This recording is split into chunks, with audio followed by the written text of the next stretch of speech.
When the train stops but the station name is not announced, do not...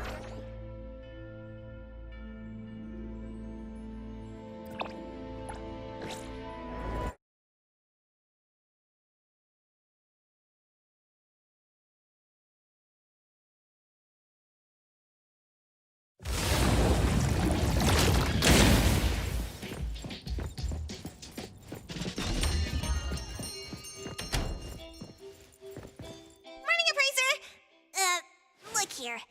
Is this package yours? It's not mine. Tagado says it's not his either. Oops! We made fun of Tagado for nothing! Not his, not mine, not Sakiri's, not Adler's. Whose is this? It's taking up a lot of space. Some new antique? I don't think it's part of Hotori's collection. Huh? Wait, what's going on?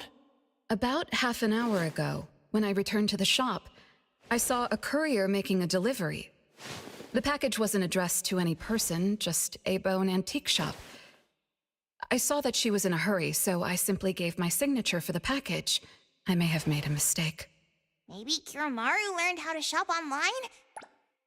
Wait, check this out on Bagel. Oh, what is it? Let me see! Mysterious puppets and hetero. Performance art or terrible omen? Wait, doesn't this look just like the one in our shop? Are they from the same collection? What's going on? Seems that similar puppets appeared overnight in populated areas throughout Hetero. There are 5 of them so far. At first, people thought it was Giovanni's doing, some kind of puppet-themed art exhibition organized by the Dvorak's or something like that. Others thought it was a promotional event for Miss Ellie's puppet project 1,000 Faces, which has been trending. Until someone claimed it was the work of an anomaly that drains life out of humans to make puppets. That's when people started to take it seriously.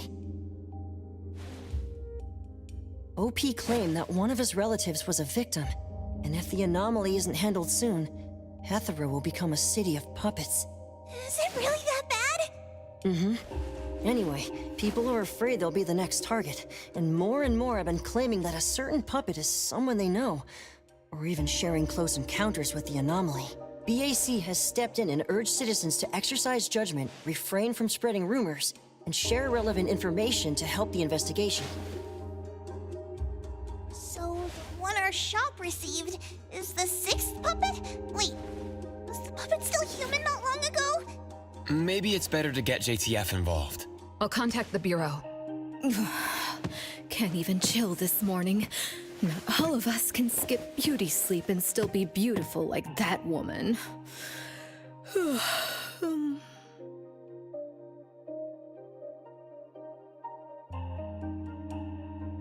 My apologies.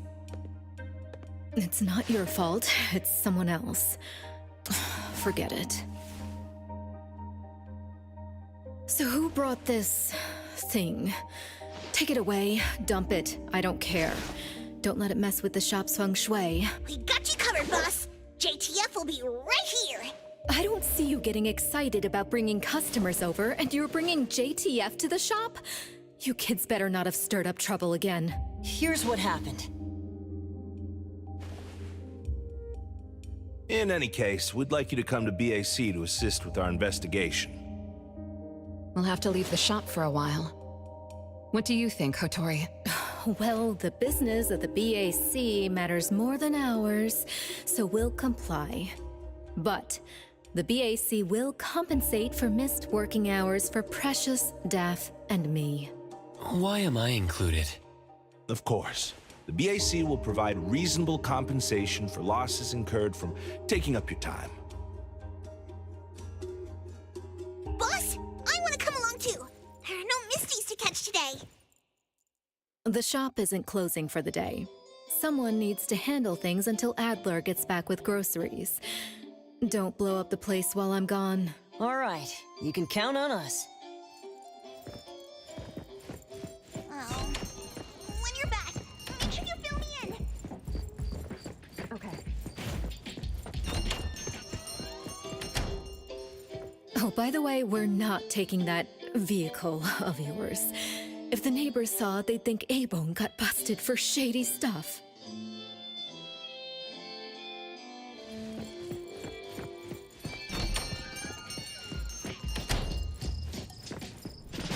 Come on.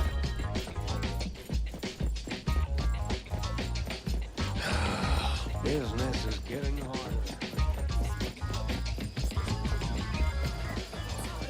Doria, the best choice for gathering.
Greetings, everyone from A-Bone.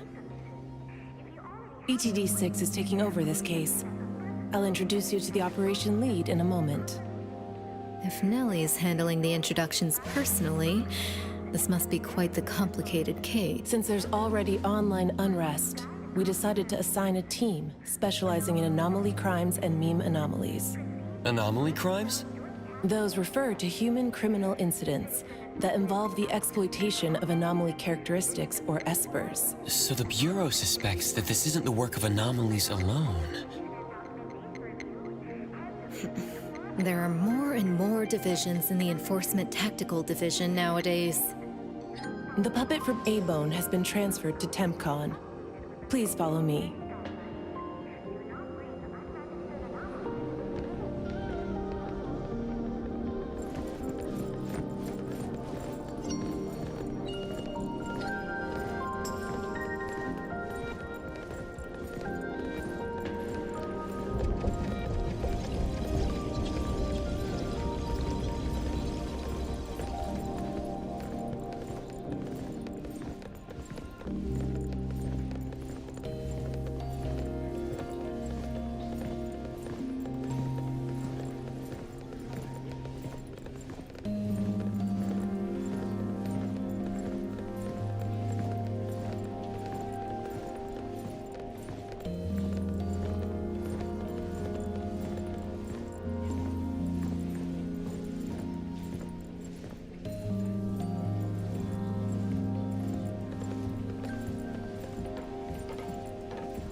After so many years, the Bureau's shabby elevator is still so slow. Why wouldn't Alfred spend her budget to upgrade it? She hired so many new employees. Indeed, there have been many new hires after you left ETD. This is awkward.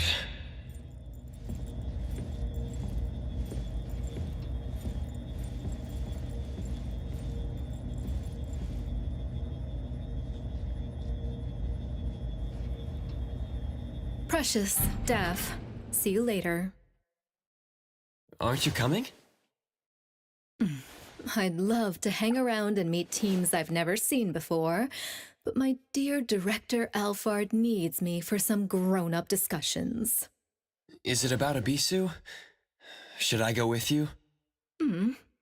Our Precious wants to feel the cool AC and expensive sofa, as well as the endless lectures from the director. She only asked for me, but I'm sure she wouldn't mind another one, especially one who's such a good kid. You mean I don't have to go with you? Don't worry. The containment level needs your expertise more. Next time there's a chance, I still won't drag you along to suffer. When you're done with your work, just head back. Don't wait for me. I just hope today's parent-teacher conference doesn't set a new record for length.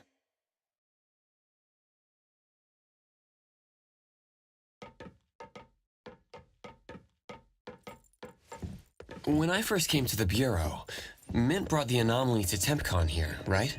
Yes. TempCon manages anomalies and derivatives that we don't fully comprehend. Depending on the situation, they'll either be nullified or transferred to the Seleno compound for long-term containment. We're about to directly contact anomaly derivatives of unknown properties. That said, your safety is guaranteed.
Allow me to introduce our guests.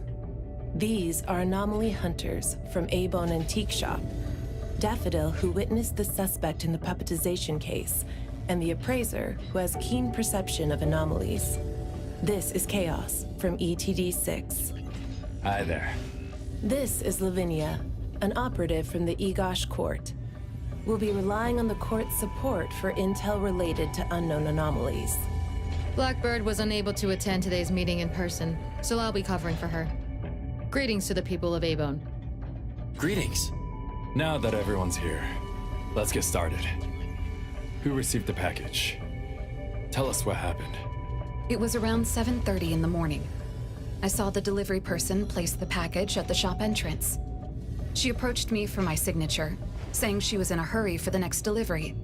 I did not think too much at the time, so I signed and took it into the shop. But looking back now, the whole thing was pretty strange. The package was marked fragile, and the delivery person told me to handle it carefully. But the packaging was flimsy. Do you remember what the delivery person looked like? A young woman, not particularly tall. Short hair, in a Cool Express uniform.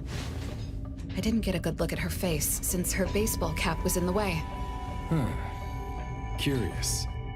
From the package to the delivery person, everything was fake. According to our investigation of the Cool Express in Bridge Crossings, The delivery person responsible for Henkaku Street does not match Daffodil's description, and their work records show no irregularities. The shipping records from the package center also show no fragile items being delivered to A-Bone.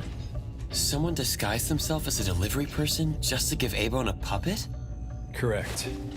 The question is, why would anyone do this? Considering this may involve matters affecting A-Bone's interests, I'd like to consult with both of you. We also don't have any leads. Sorry to interrupt. I was thinking, what if this person wanted the appraiser's help? A puppet that allegedly was transformed from a human, wouldn't it retain traces of an anomaly? If that's the case, shouldn't a client have come forward to explain the situation? Even without a client, what harm is there in examining a gift at your doorstep? Can I take a look at it? Please, go ahead.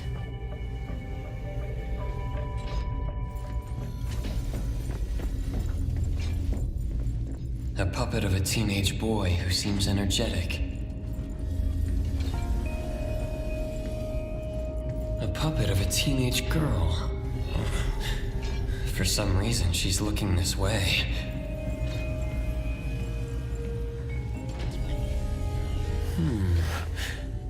The cards in the pocket. The anomaly's aura seems to be coming from these cards. Bella. The red letters are names. And the number 0? All 6 puppets have a similar aura. It should be from the same anomaly, or the same type of anomaly, but it's very faint. I think the puppets should be ordinary puppets. They were simply in proximity to an anomaly. But the black cards in the puppets' clothes. The cards are the derivatives, aren't they? Very likely. So people being attacked and turned into puppets by anomalies is just a rumor. Pretty much what I expected. Who would spread rumors on Bagel to cause panic? Could it be the same person who delivered the puppet to A-Bone? Bingo. You're asking the right questions. My investigation shows that someone hacked a bunch of Bagel accounts and started rumors about people being turned into puppets by anomalies. This is starting to affect the citizens of Hatharo. Take me, for example. I have a neighbor who never misses her daily dog walks, rain or shine, but she's scared of getting caught by the anomaly and began to ask me to run errands. Who's ever out there watching and laughing at us right now, feel free to pop champagne. In any case, we can conclude that someone is spreading rumors. But I'm afraid clearing this up won't be easy. We can only explain the truth to the public after we contain or nullify this anomaly. And only then can we completely quell the rumors and eliminate their harmful effects. We have 2 important leads. First, the puppet was delivered to A-Bone by a fake delivery person. However, neither of you know anything about her, so we'll have to set that aside. At least we're on the right track. The second lead is that the anomaly can write. In my experience, this is quite rare. I wonder if the Igash court has any records of such anomalies? Could you help us interpret it? Unfortunately, we haven't found any matching anomalies in accessible records. If we can determine the identity of the names written on the cards, I may be able to help. I should be able to glimpse at their fate through divination and understand what they've been through. Chaos, consider this. If anyone received a black card from the anomaly, you are welcome to bring them to the witch's house for divination. Understood. If anyone from A-Bone discovers new leads, please contact BAC as soon as you can. We will look out for more leads. Very well, let's adjourn.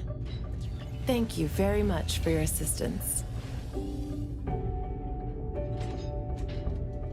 Who could it be? If only I paid more attention to the delivery person. Daffodil, you couldn't have expected this to happen. A-Bone's safety is my responsibility. This time, I left my guard down. Still, it's good to know that no one was actually turned into a puppet. Looks like Hattori isn't finished yet. Appraiser, if you're tired, you should head back. Let me handle the rest.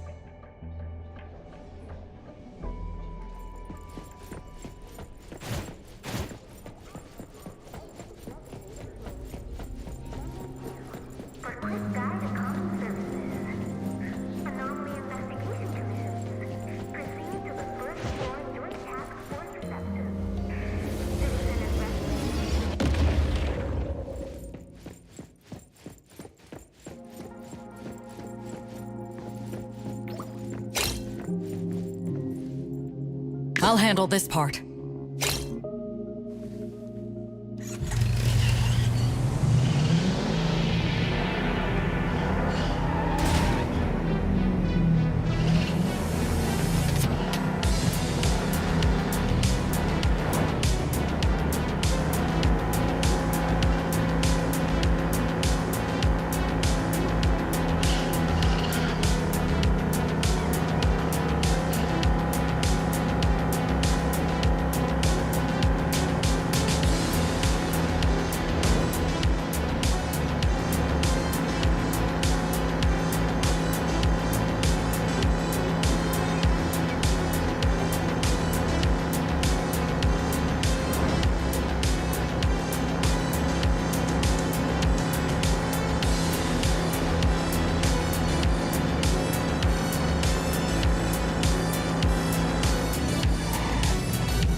Trust me.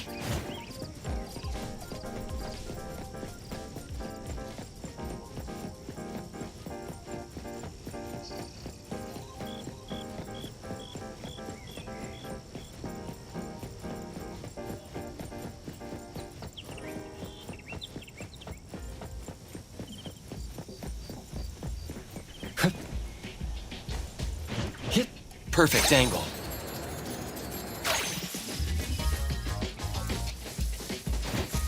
Yep.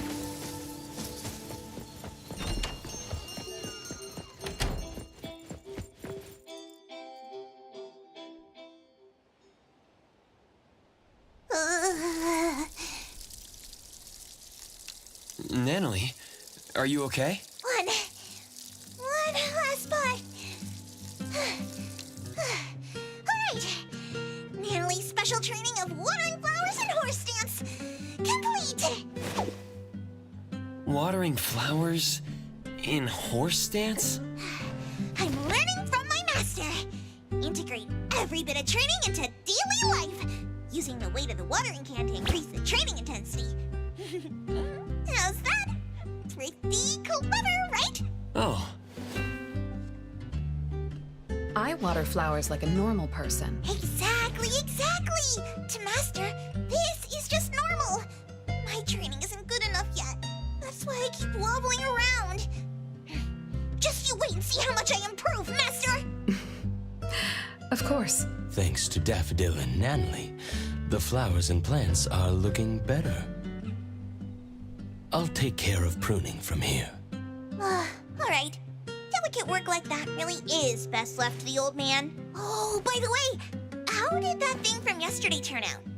Any updates? We couldn't get anything out of Cool Express. The manager even said that they're going to avoid hiring temps for a while. There goes one of my reliable side gigs. Colucci's funds are running low. Why do you think they're sending puppets to our place in A-Bone? Could it be the anomaly is challenging the Colucci's? Was the puppet sent to deliver some kind of message? What message could that be? Like a coded message in Sin City Chronicles.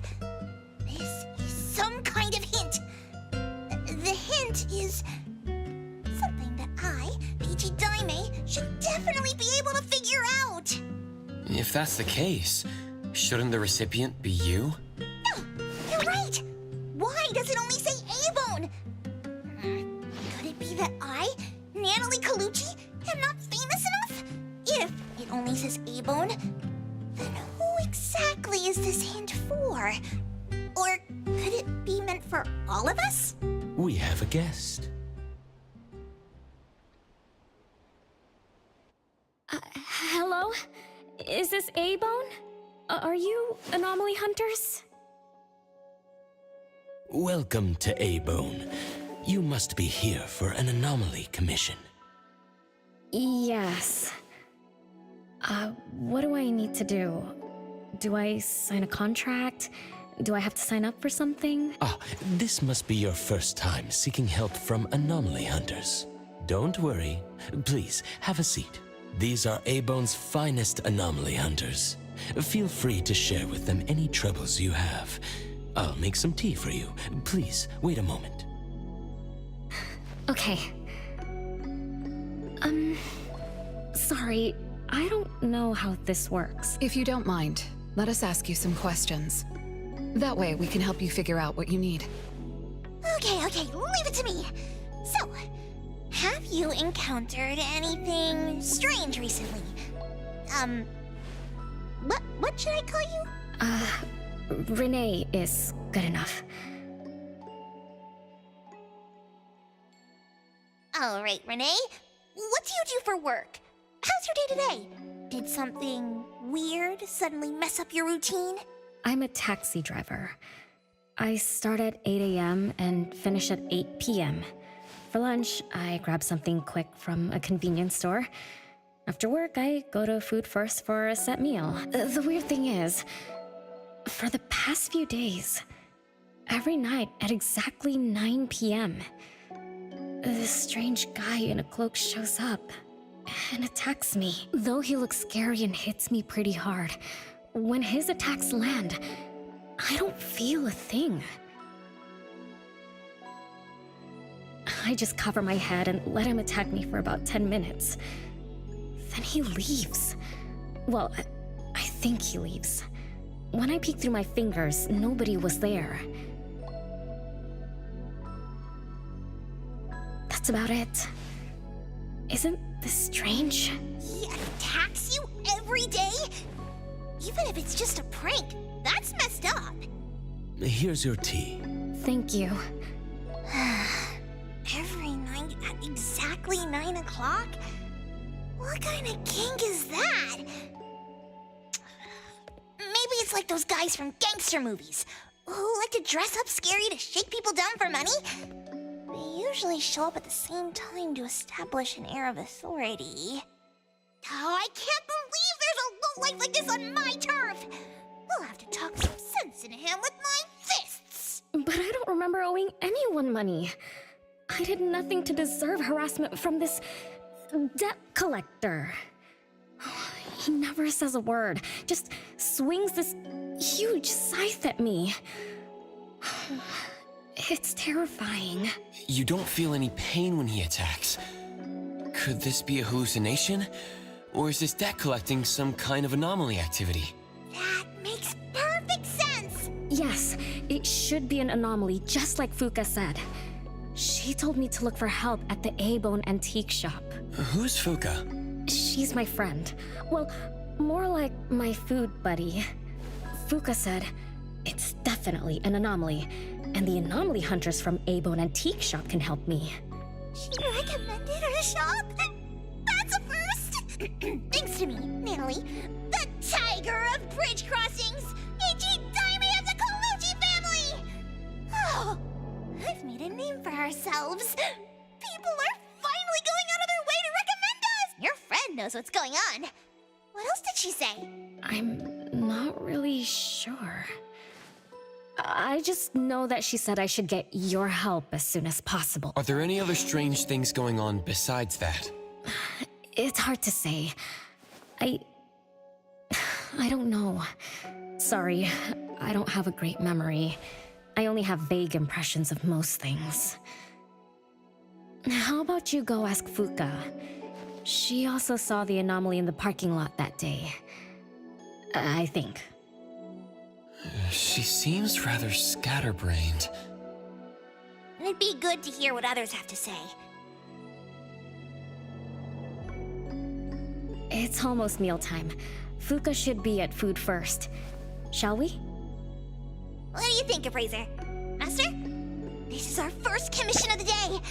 We'll help figure this out and see if there's really an anomaly causing trouble. Let's not disappoint this very tasteful person who recommended us. Let's go take a look. How about you, Master? Master hasn't worked on a commission with the Appraiser yet. Maybe this is a good time to show you my latest training result. Hattori has no plans to go out today. Rest assured, I'll watch over the shop. Very well. Let's head out. Let's go. It's been a while since I had food first. Oh, I'm craving for their hamburger steaks. Hey, old man, we won't be back for dinner tonight. Take care.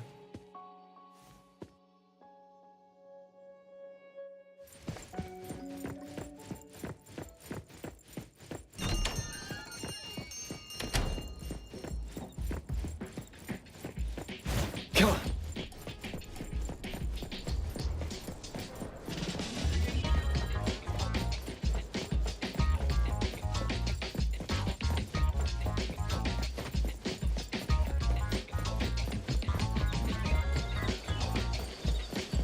Come, yeah.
You're later than usual, little Renee. Sorry for keeping you waiting. I'm sorry. I had something to do. No need to apologize. Your matters are more important. Are you anomaly hunters from A-Bone? That's right! The A-Bone detectives are back in action! I am Natalie Colucci, H.E. Daime of the Coluccis from Bridge Crossings! This one is the core of our family, the Appraiser! And this here is... It's been a while, Daffodil. Oh, you already know Master? Your master helped our family solve quite a few troubles in the past. Mother still can't stop talking about Daffodil's moves. Oh, no wonder you recommended us to Renee.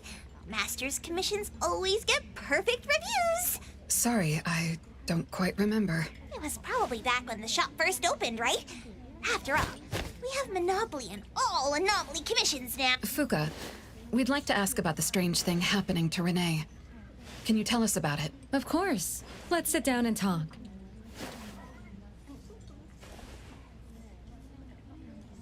Two nights ago, little Renee and I finished dinner and were about to head home. She offered to give me a ride, so we walked to the parking lot together. That's when we encountered this cloaked person. Cloaked person? Didn't little Renee tell you about it? The anomaly she saw was a strange figure that looked like someone wearing a cloak. Oh, did I really say that? You little scatterbrain, forgetting what you said again. I'm sorry. No need to apologize. But to be honest, I don't know what this so-called cloaked person actually looks like. You don't know? Weren't you there? I was. Renee was walking me to her car, but halfway there, she suddenly crouched down, trembling all over, looking panicked like she was hiding from someone. I asked her what was wrong, but she couldn't answer. She just kept muttering things like, "Don't hit me." Nobody else was around, let alone anyone hitting her. So you didn't actually see the anomaly attack Renee?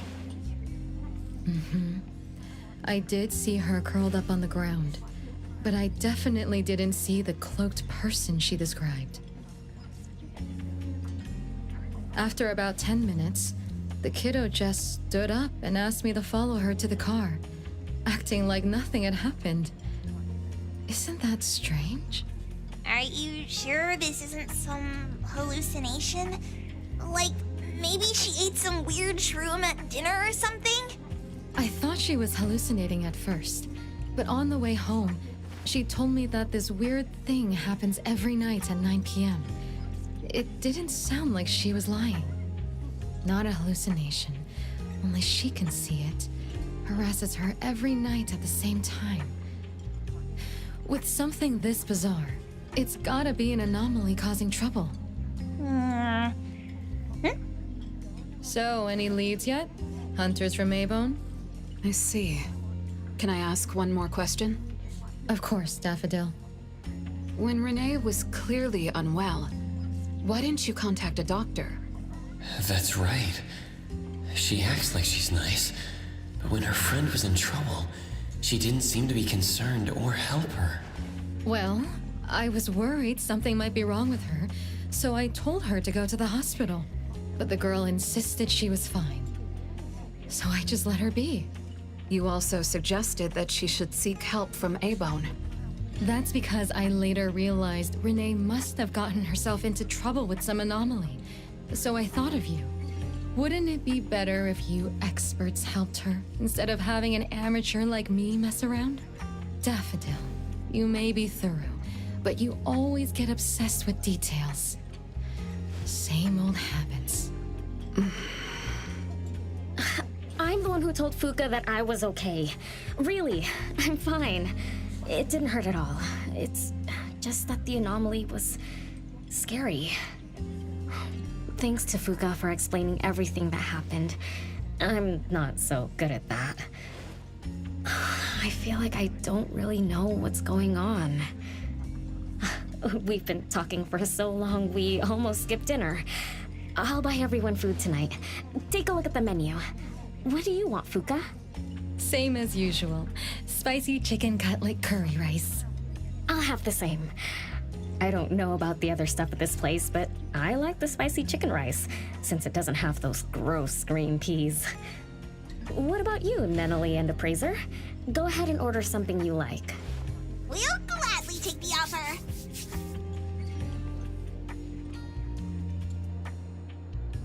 It's 2 minutes before 9 o'clock. According to Renee, the anomaly will appear in the parking lot right on time. I wonder if we'll get to see that cloaked person show up to collect debts. From what Fuka said, not everyone can see it, right? Or maybe ordinary people can't see it? It might not be a weirdo in a cloak either. After all, she's a bit scatterbrained. She could have gotten it wrong. There are many anomaly hunters here to protect you today. No need to be afraid. Thank you. You always take care of me. Then I'll walk ahead. He'll show up soon. Yesterday, where were you? Your brother got in a car accident? I have a humble wish. Is he okay? I could take your hand. I walked through all the reasons in your place. Looking for the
Leave it to me.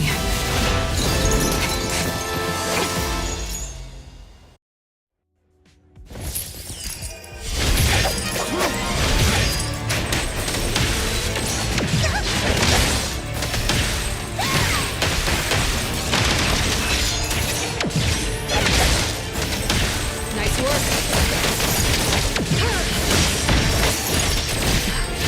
No problem.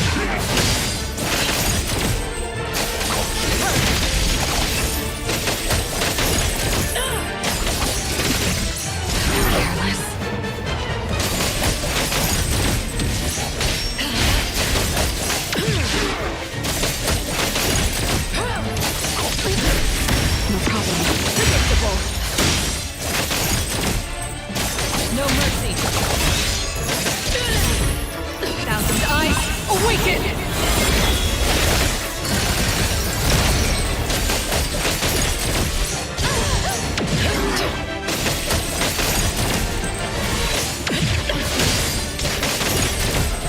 Your moves are sloppy.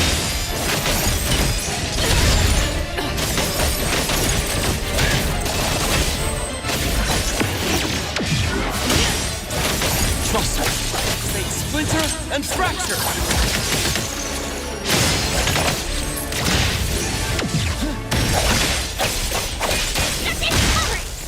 Everyone, follow my command!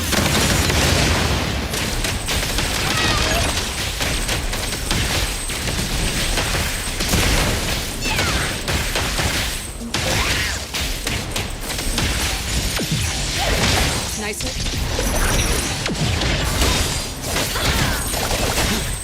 What you see is an illusion. I got careless.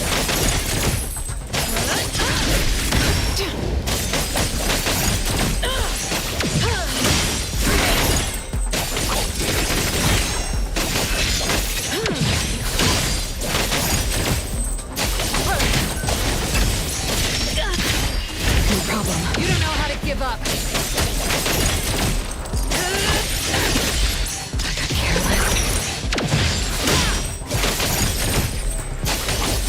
Your moves are sloppy.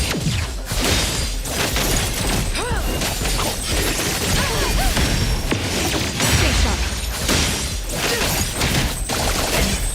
Thousand eyes, awaken! Let me take it. Mark!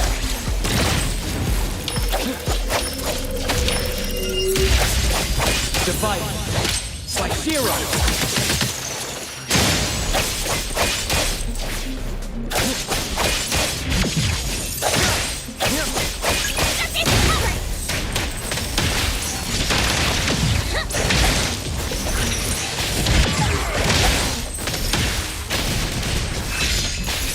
You can challenge me, Underboss? It's our turn!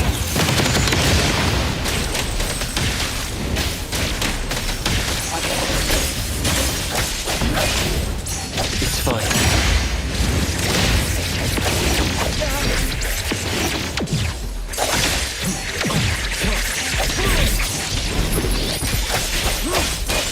Time for a change!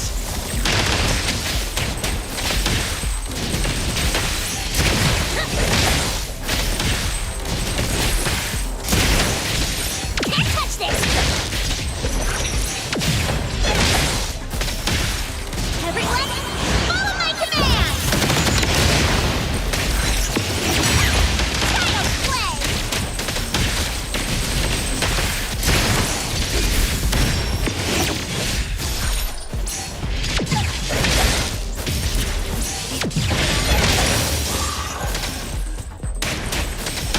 Trust me.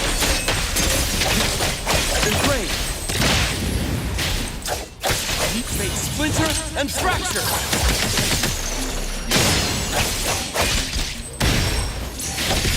Be careful. Perfect timing.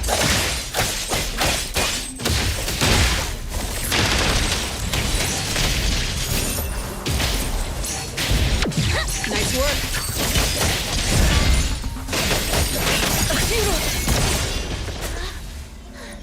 How did it get away?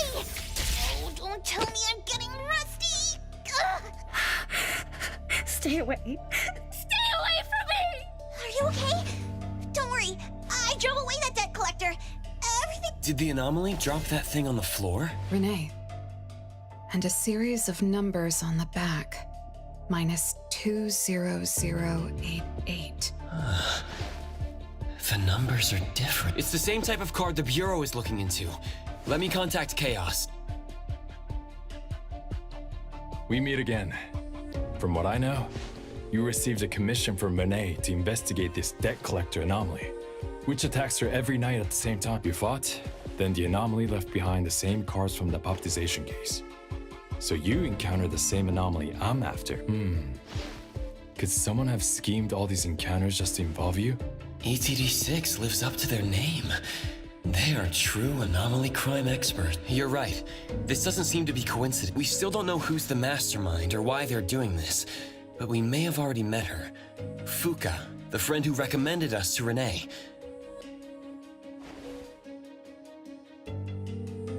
Wait, she was here just a moment ago. She's already gone. What did she say? She recommended A-Bone because Daffodil had handled her mother's commission before, which left an impression. Daffodil. Daffodil. So it's Daffodil again. Interesting. Thanks for the information. We should make a trip to the witch's house. Good thing it's not too late. So I'll ask the Blackbird and her team to work some overtime. Aren't you coming with us? Of course.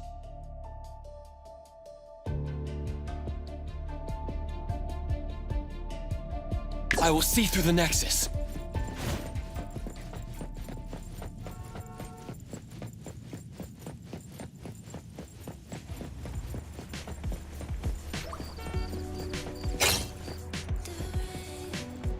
I'll provide backup.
Let me take over.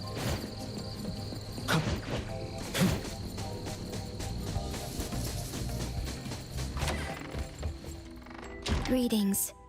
Welcome to the witch's house. Hello. Sorry for disturbing you this late. Good evening. This young lady was attacked by the puppetization anomaly tonight. Huh? Wait, what anomaly? The one that turns people into puppets? So, those people really were...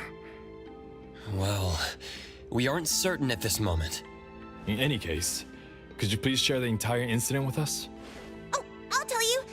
Renee came to our shop because she wanted us to deal with some weird thing that appears every night at 9 o'clock to attack her. We were escorting Renee to the parking lot of Fifth First, and at exactly 9 o'clock, there was a poof, and a wild debt collector appeared. We don't know its real name. Nanalie has been calling it the debt collector. That's right. It was swinging a huge scythe at Renee. I don't know if my eyes were playing tricks, but the scythe went through Renee's body. I was worried. I think I saw that too. Luckily, the appraiser blocked its weapon. Then they started going at it, trading blows and stuff. But the fight didn't last long. Oh, I was just getting started when he ran off. Do any of you remember how long the fight lasted? 10 minutes sharp. And afterwards, Did you discover that the anomaly left the same kind of card for Renee? We did. Appearing on time, disappearing on schedule, and leaving similar cards for the victims. This debt collector might be a type of rule-based anomaly. Rule-based anomalies usually follow predictable patterns. They also have a complete set of rules in their domains. For example, if any of you were to enter the anomalous realm it creates, you wouldn't be able to get out easily. Instead, you'd have to follow its rules. Some rule-based anomalies symbolize rules themselves. You can think of them as the manifestation of rules. Others have some kind of goal. In such cases, nullification is extremely difficult, and conventional containment methods have proved ineffective. No wonder it got away. Is Abisu's security anomaly also a rule-based one? Nantani is its name, right? It is. So, the key is to understand the rules and master them before we can nullify or use them to our advantage. And someone beat us to it. Figured out the debt collector's rules, set up the whole thing. The next questions are, why target Renee? And what do the numbers on Renee's card mean? Why is the message left for Renee different from the others? Another annoying puzzle. If only Nietzsche were here. I could do a divination for Renee. Maybe we can find something.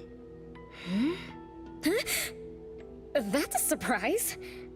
I've never had a divination before. Is there anything I need to do? Just relax and close your eyes now.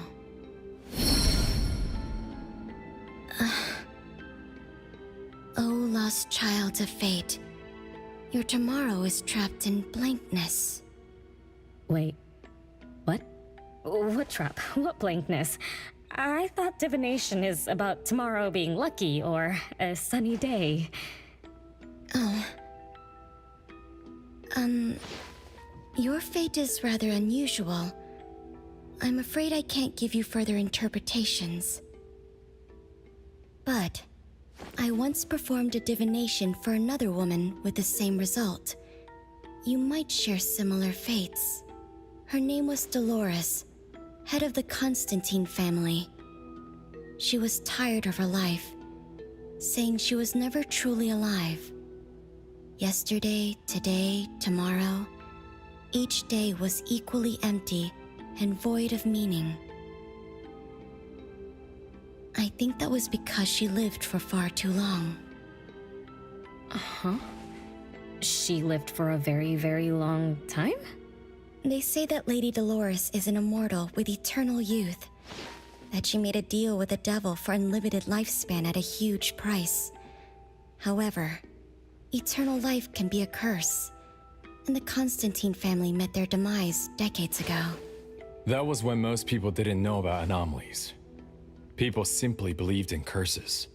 From what we know now, she was either a long-lived Esper, or she made a contract with an anomaly. Lady Dolores told me that she is one without heart, which is the truth about the curse of immortality. No heart, no bonds, no attachments. Alone, her memories of the past grew dim through the years. Neither does she pay attention to anything happening around her. All she had was a numb void, but she still yearned for lasting companionship and loyalty. So she sought divination from me to find a way to change things. Perhaps because her future extended indefinitely, with no end in sight. All I could see was blankness. Were you able to help her make a change? If I remember correctly, I told her, if you want something, you must first give. I'm not sure if this helped her, but I remember her face when she left. She seemed more at ease. Both that lady's divination and mine resulted in blankness. Maybe that advice applies to me too? It's just a reference. You could see it as a fun story. It's enlightening. but it doesn't help much with the issue at hand. It's getting late. Let's call it a night. Thanks for all your help. Miss, let me escort you home. Okay. Thank you, Chaos. Blackbird, thank you for your time. We'll head back now.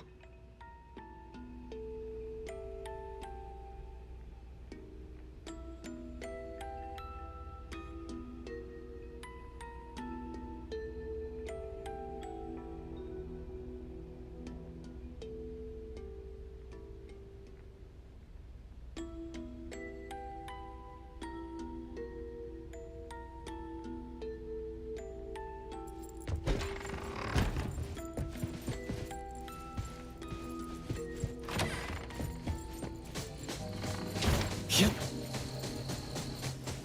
Hit.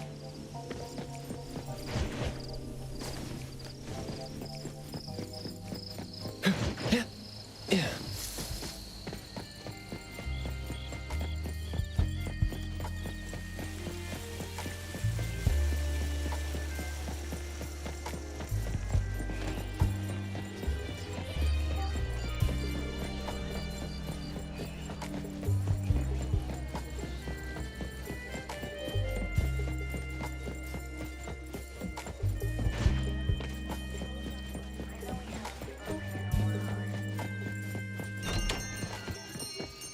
Whoa!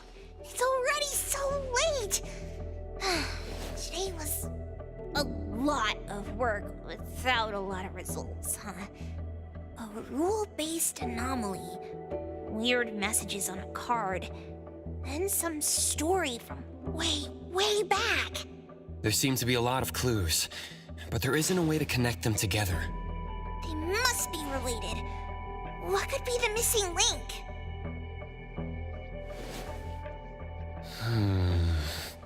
Let's call it a night. It's getting late. You two should get some rest. Oh, man. After running around so much today, getting home, relaxing for a bit, and now that Master mentions it, ugh, sleepiness just hits you like a truck. Good night, Master. Good night, Appraiser. Good night, everyone. I apologize, but bedtime is going to have to wait. Is there an emergency? The debt collector left me another message. I found this in Renee's mailbox. Isn't this the card from last night? An anomaly is back again? Appraiser, take a look at this. Renee's name and an address? It looks like an ordinary card. Did someone try to copy the card's style? They need to have seen the original to make such a convincing copy. That narrows down our suspects. You mean Fuka, who witnessed our battle with the debt collector last night? And the person who delivered the puppet. Don't you think they're working together? They sent Renee a formal invitation and are waiting for us at the old Constantine family estate. That address belongs to the now defunct Constantine family. Renee, are you somehow connected to the Constantine family? I knew last night's story was different. I don't know. I don't remember. I'm just a taxi driver who's always been alone. How could I be connected to some strange family? Oh, I'm sorry. I'm not helping. All right. We just have to find someone who has an answer. Let's go. Wait, don't go yet. This is Ebone's commission. Daffodil must come along. Others can join us too. I don't have stupid rules about not getting others involved. Master, the Appraiser, and Natalie Calucci. The mystery of the debt collector is about to be revealed!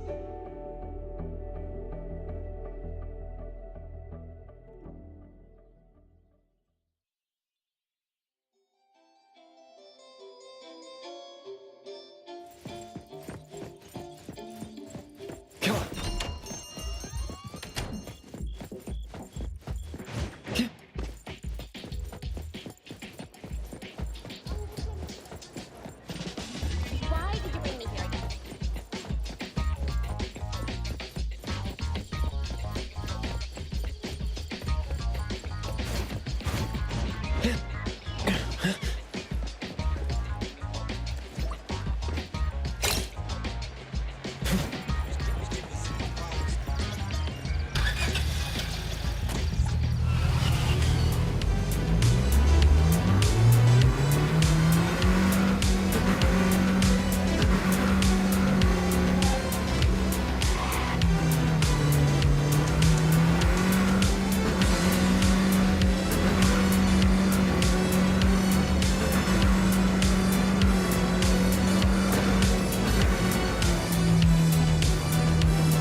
except for some skinny, crooked tree. How is there nothing else? Was there really a big mansion here before? It's a cherry blossom tree. I didn't notice before, but wow. It's grown so tall already. The branches might be thin, but they're sturdy. Natalie, do you want to climb it? Me? Climb the tree? Now? Let me see if there's a good angle to climb. It's been a while. I'm not sure if I can do it. Or maybe it's because I was smaller when I was a kid. I could just hop and reach the top. But now... maybe it's better not to try. Huh? Why are you all looking at me? I'm sorry. My bad. This isn't the time to be fooling around. Let's have a climbing competition after we solve the mystery. Let's get back to the case. Renee said she's been here before, specifically when she was a kid, and that she used to climb this cherry blossom tree. You are connected to this family after all. Did I just tell you all of that? Yep. You said you climbed this tree when you were a kid. When you were a kid. Back then, I climbed all the way to the top of the tree, wanting to pick the prettiest cherry blossom for my sister. But it was so tall, and I was too scared to climb down the same way. Luckily, someone caught me. Huh? Was it my sister? Or Mom?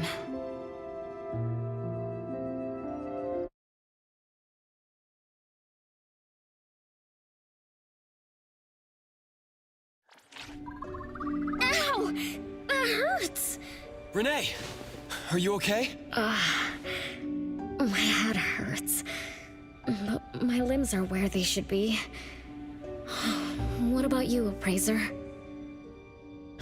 I'm okay too. Where are we? What just happened? I'm not sure, but it looks like we're in an anomalous realm. You remembered climbing the cherry blossom tree as a child. Then we got pulled in. Natalie and the others aren't here. We might be separated. This is my fault. I'm so sorry. I had no idea this would happen. No worries. It's not your fault. Besides, we hunters are used to being pulled into anomalous realms. The real question is, how did we end up here? What a grand entrance. This must be some wealthy family's mansion. Such as the residence of Lady Dolores, head of the Constantine family. Have we traveled to the past? Not necessarily. Maybe the anomalous realm is simply recreating scenes from the past. Do you recall anything else from when you were a kid? Anything helps. I can't. Oh, my brain is still foggy. But I can feel this. Ever since I got here, I've been having a sense of nostalgia. You must be somehow connected to the family. Whoever brought us here knows that. But didn't the Constantines disappear decades ago? That doesn't match up with my age. You're right. What you just remembered was from when you were little. If you can remember more, maybe we can get closer to the truth. I'll do my best. But how do I do that? Let's look around. Maybe we can find the key to your memories.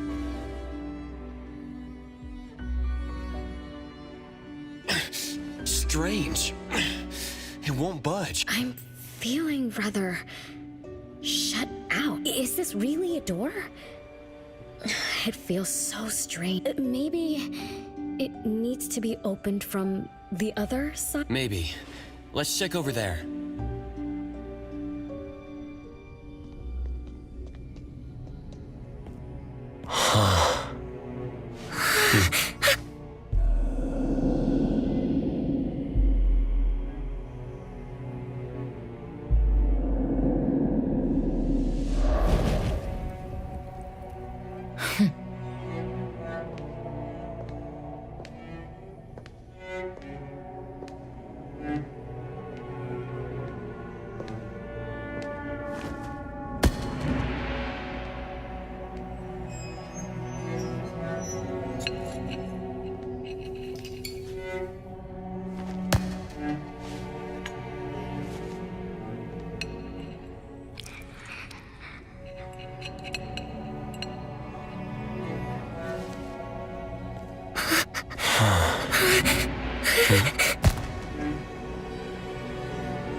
It's you.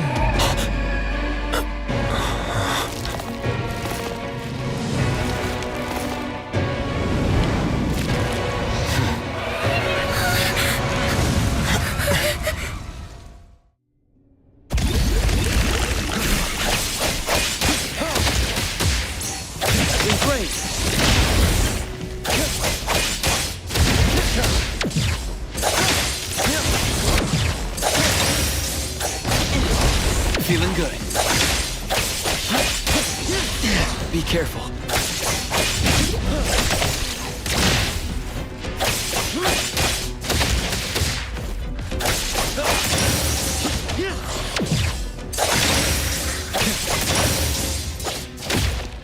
What was that just now?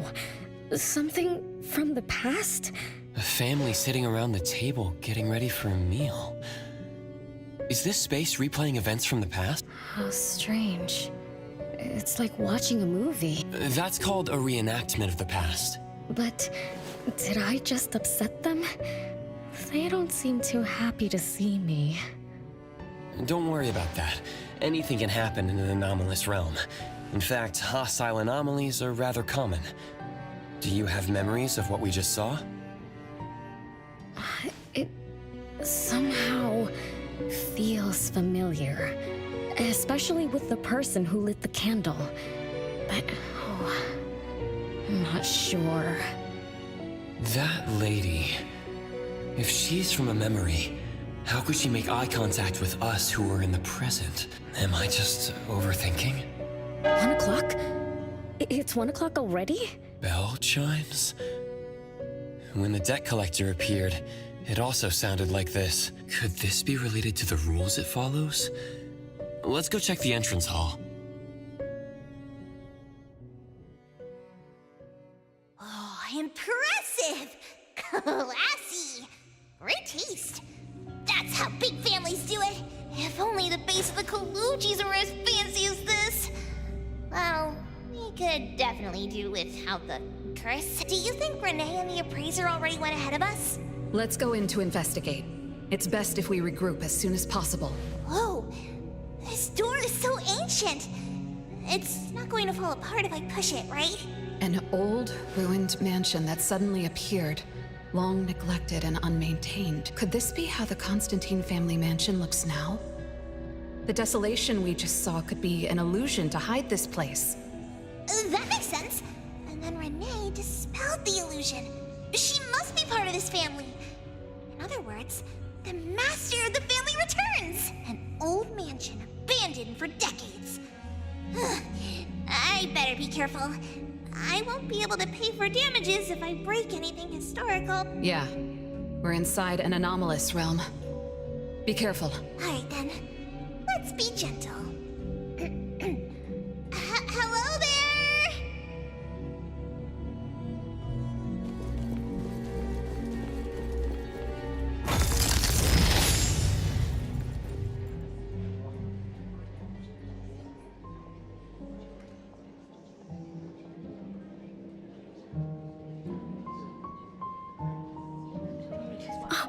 It's that lady from before. Excuse me. Sorry. Wait a minute. Were you talking to me?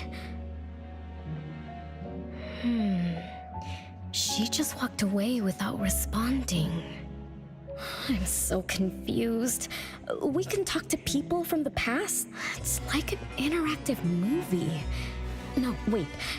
It's more like a stage play. Maybe we're also on the stage. Are we the audience? Or are we unwitting participants? Let's just say we're on the right track. You could try talking to the one who just lit the candle. Ask about how things are going. That lady. Oh, there she is. We'll have to squeeze through the crowd. It's going to be tough. Why are there so many people here? Are they having a banquet, salon, or something like that? Before I talk to that lady, should we talk to the other guests first? We can figure out what's going on in this mansion. That's a lot of people, though. when I drive a taxi, I don't need to speak to more than 2 or 3 passengers. No need to push yourself. Want me to handle this instead? Appraiser, you've done a lot for me. I have to step up. Besides, this is the first time I want to figure things out. These are probably things I never should have forgotten.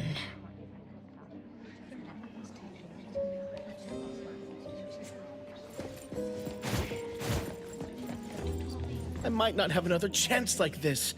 I better make the most of this. We need to seize this last chance to butter up the lady. Maybe she might even invite you as a guest in the future. Oh, don't even think about it. Look at all these people. Everyone is trying hard to impress her.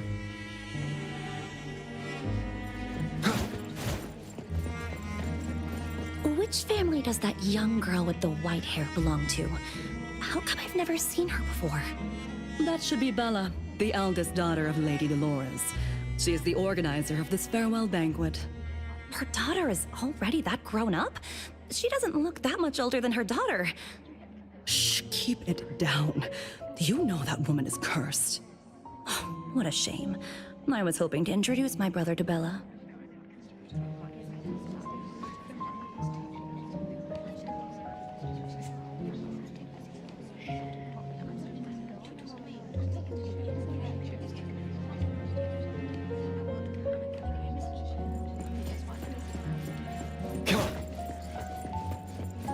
The salon has been running just fine. Why is it getting cancelled?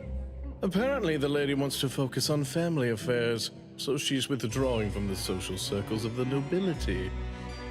Such a shame. Dolores has an amazing chef and the finest wine I have ever had the honor to taste. Dolores is also the most gracious hostess. Always generous when she lends out money.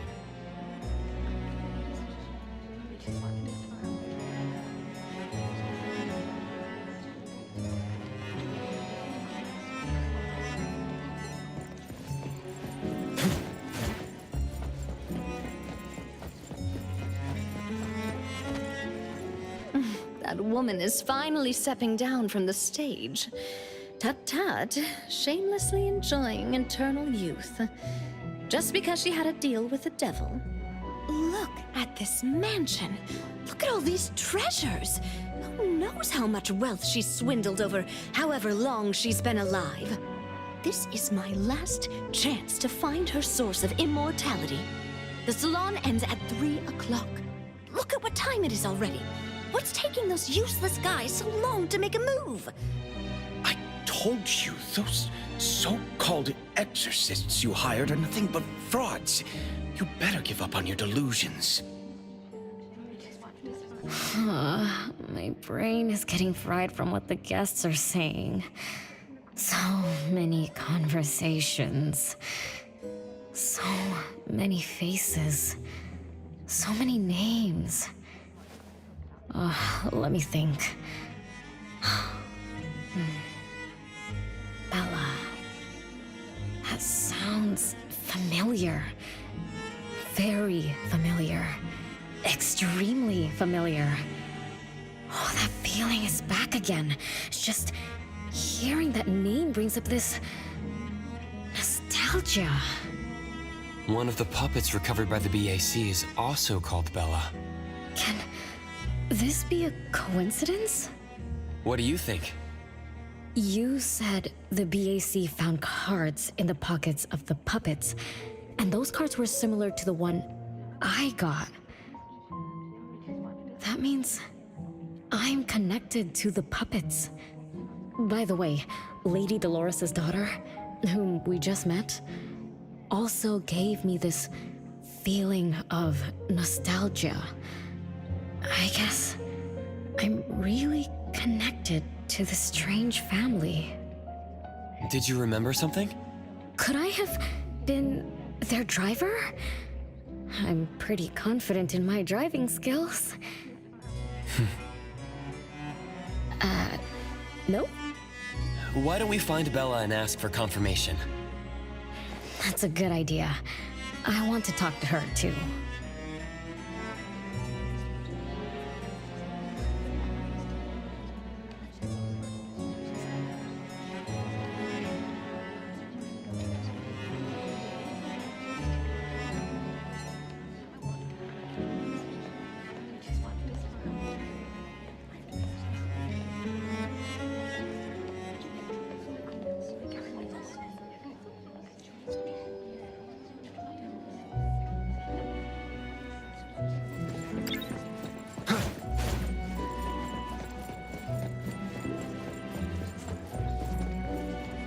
Renee, this isn't a place for kids.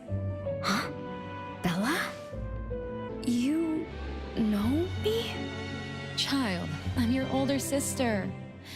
Remember, you should address me in a formal manner. I can't believe I have to tell you this. Mother has indeed spoiled you. Sister? My big sis? Why are you so confused? Oh, did you oversleep again? Mother warned us not to interrupt her salon, but you just had to go see what's going on. Like the time you hid in that cabinet to peek through. You ended up very disappointed, remember? You said adult social gatherings were boring, so you dozed off. You fell asleep in that cramped cabinet. When you woke up, you were so groggy that you forgot where you were and what you were doing. And then And then you woke up, but someone had shut the cabinet door, leaving you in a dark, cramped space. You snapped and started to cry. Desperate to escape, you threw yourself against the cabinet door.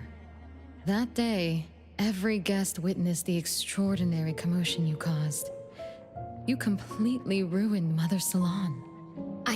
I didn't mean to, big sis. Is that so? Do you really think I'm your sister? Huh? Big sis? But aren't you? No, Renee. I'm just a shadow bound to this place, destined to meet you. Though you might have forgotten or abandoned us, we've been waiting for you all this time. We've been waiting to relive these moments with you.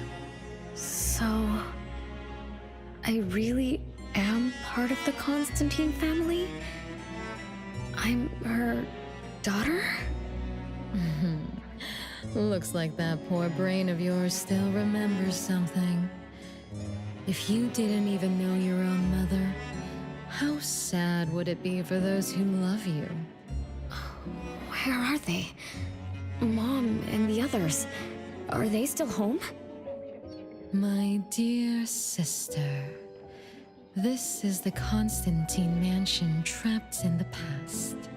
Everything that happened here, everything about us, reenacts over and over again at this place.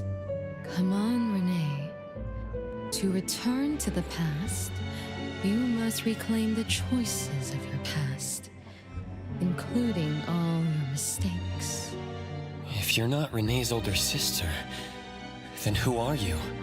Shouldn't you ask her why I appear as Bella?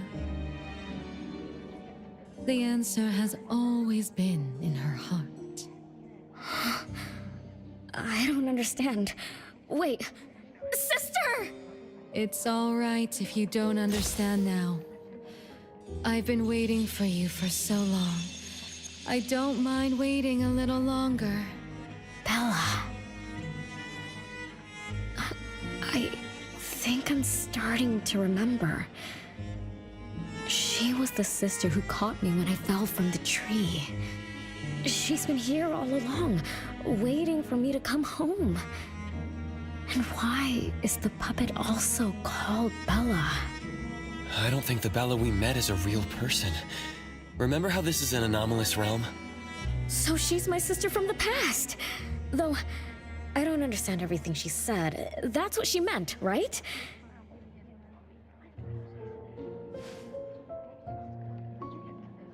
Then I really am part of this family.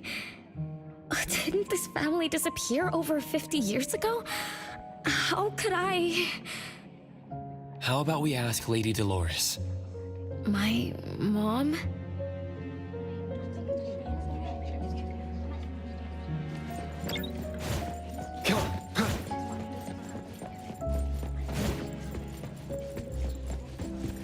Hello, can I pass through? Excuse me, coming through. Hey, get in line if you want to butter up the missus. Take turns like everyone else. You're not the only ones who need something from her. Dolores is far too kind to you commoners who are uncultured bumpkins with no etiquette. Do I need to remind you about what first come first served means? I don't think we can squeeze through. These guests aren't very friendly. There was one bell chime when we came in. The salon started at 1 o'clock. If this scene closely follows how it played out in the past, they should leave as soon as the salon ends. We should be able to approach Lady Dolores then. Oh, good point. Thanks for coming up with a plan. I couldn't have done this alone. When does the salon end again? It should end at 3 o'clock. So we wait until the clock chimes 3 times.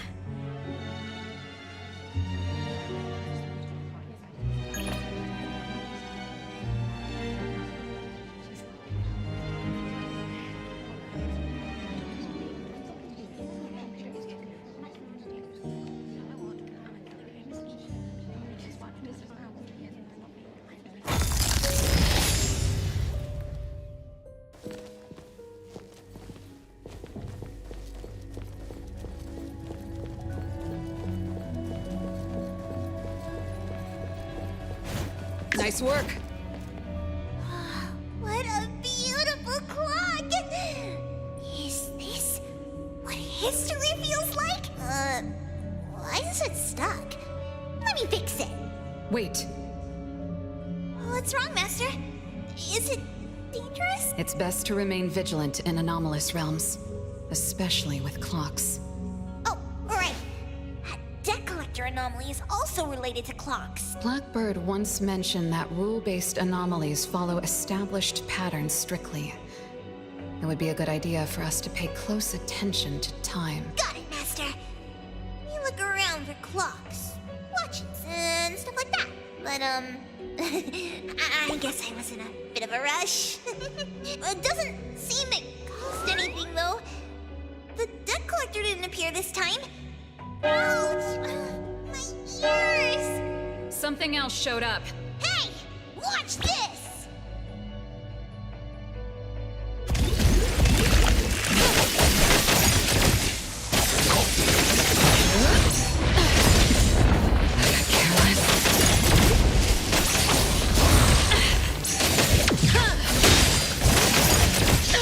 No mercy.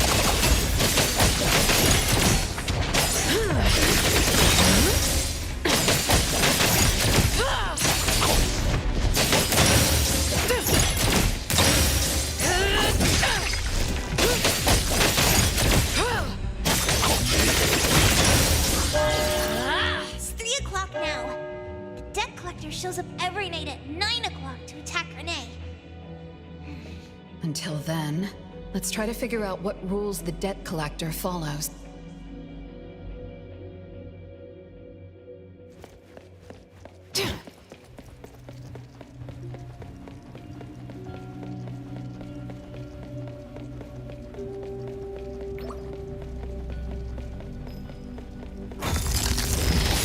Oh, it's 3 o'clock already. As you expected, all of Lady Dolores' guests have left. I'm going to see Lady Dolores now. Take it easy. Don't be so nervous. I'm here with you. Okay, deep breaths. Deep breaths. Come on.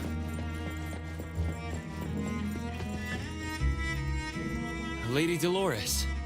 Renee, my dearest little daughter, come here to Mama. No need to hide anymore. The troublesome people are all gone now. Mom? Are you angry with me? I was too naughty. I hope I didn't interrupt your salon. Angry? How could I be? I just didn't want you to see those people too early. To witness the greed, foolishness, and ugliness of those who long for so-called immortality. Are you talking about the people who were just around you? My little petal, they must have frightened you. I promise nothing like this will ever happen again. This pathetic charade will soon be over. Mom, you've always hated the salons? Feelings of love or hate didn't matter at first. I simply had to run the salons. I had to use these connections to reverse the decline of the Constantine family. Besides, I don't even remember all the little things. But even though my goal was fulfilled long ago, these salons kept going, one after another. Perhaps they weren't the only greedy ones. I was too. I was too young and too foolish. I mistakenly thought gathering them under this roof could bring me some comfort. However, they were nothing but a bunch who envied the family's reputation, coveted the wealth in this mansion, and lusted for so-called eternity. After a while, I came to see them as nothing more than greedy beasts, scrambling for scraps and pandering jesters making fools of themselves. I guess they sufficed as entertainment. I don't get it. It's okay if you don't understand. Mother promises that you, my little petal, will never need to understand this. These troubles will never bother you again. Mom, are you not hosting salons anymore? Whatever I sought in those salons was a mistake from the start. I must correct this mistake. And the catalyst for that change is you, my dear. My little petal. Family is what matters most. You are the most precious gift in my life, as well as the very source of meaning in my stagnant existence. Whatever time we have left, we must treasure every moment together. From now on, as long as I'm with you, as long as our family lives together in harmony, a moment of happiness with family is worth more than an eternity in solitude, even if it's just for a brief moment. Mom, wait! Little Renee, what would you choose between an eternity in solitude or a moment of happiness? Big Sis! You appeared out of nowhere. That was spooky. Oh, wait. What did Mom mean? And the rumors about the family. Is Mom cursed with eternal life? But how can eternal life be a curse? Isn't it great to live forever? So that's your answer. Well, having something is better than having nothing, and having more is better than having less. Right? Like, if you have endless time, couldn't you do as many things as you wanted? If I had eternal life, I wouldn't know what I wanted. And I wouldn't know what I could do. I wouldn't even remember what I've ever done. This is my life right now. All this time, what have I been living for? Days with nothing to do. With no meaning. And with no end in sight. So that's why it's a curse. Poor Petal. It seems that even after forgetting us, you still haven't found what you desired.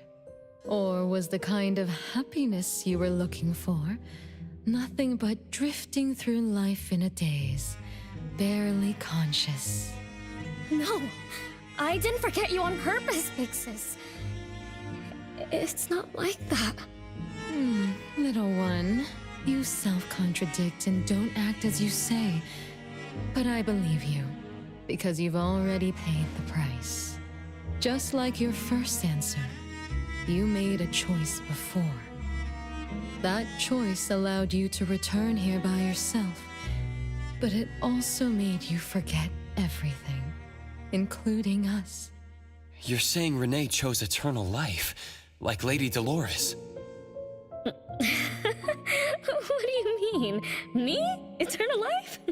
No way. Did I? But what about you, Pixis?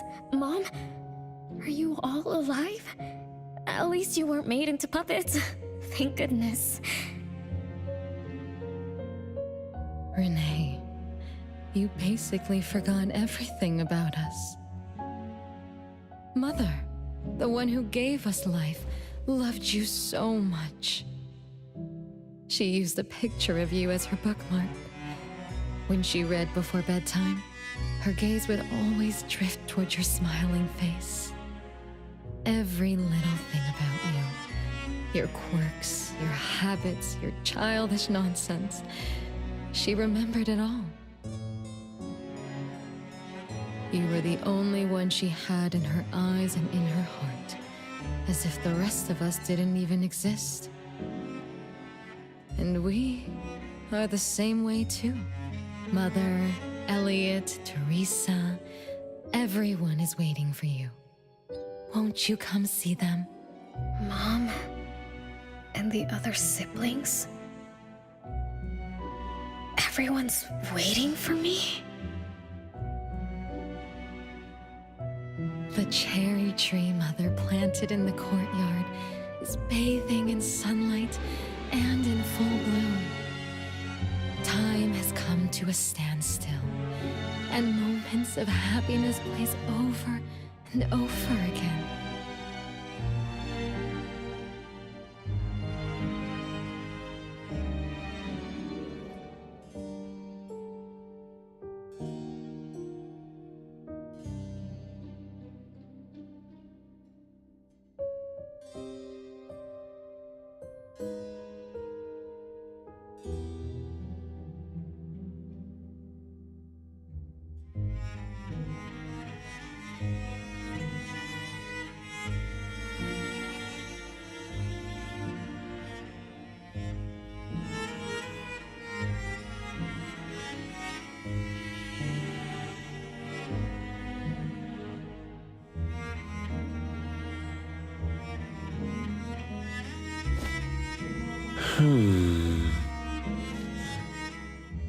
Huh? Huh.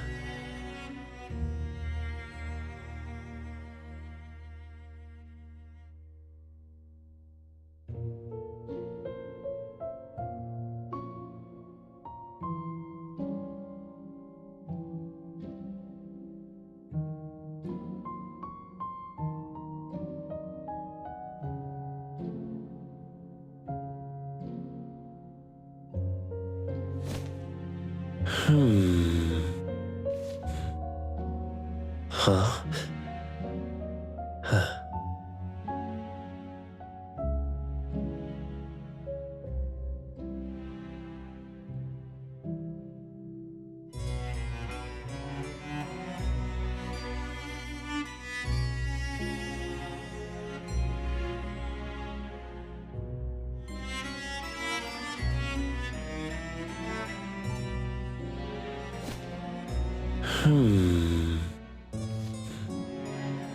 Huh? Huh.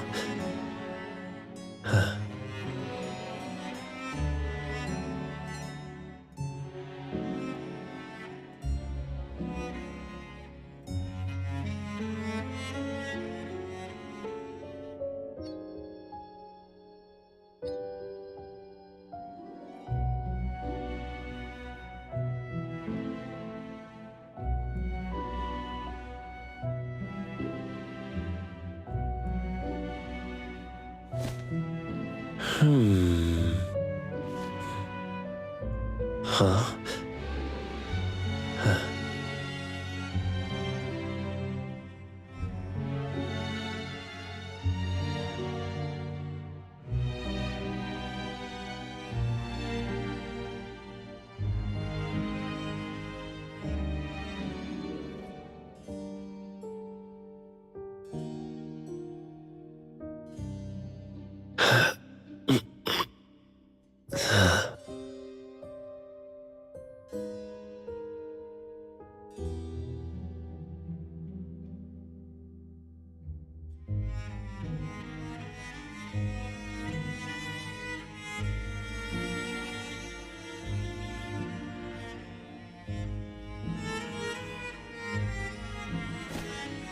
Huh?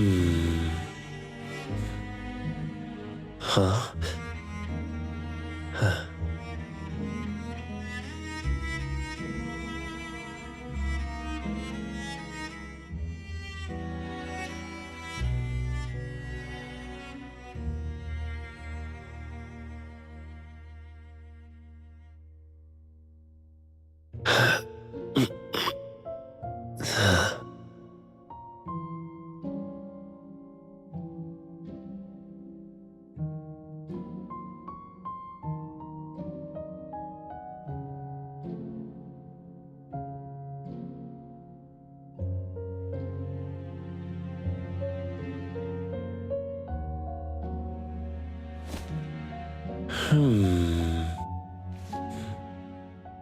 Huh?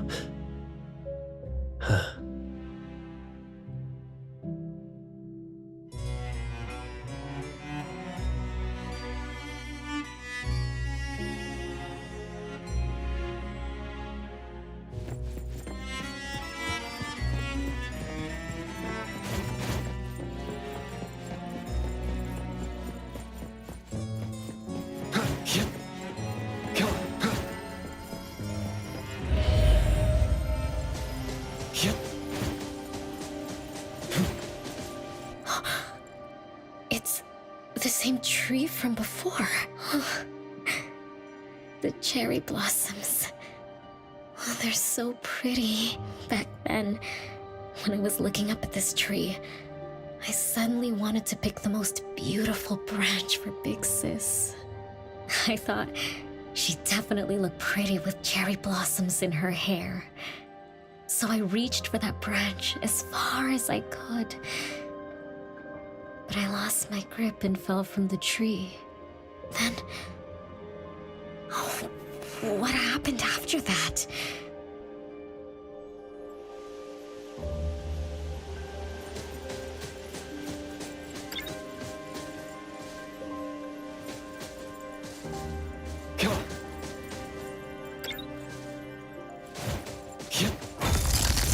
This is the crooked tree we saw when we first got here. The flowers have withered. Just like the fate of the Dolores family. Be careful. Looks like we're not the only ones here for the flowers.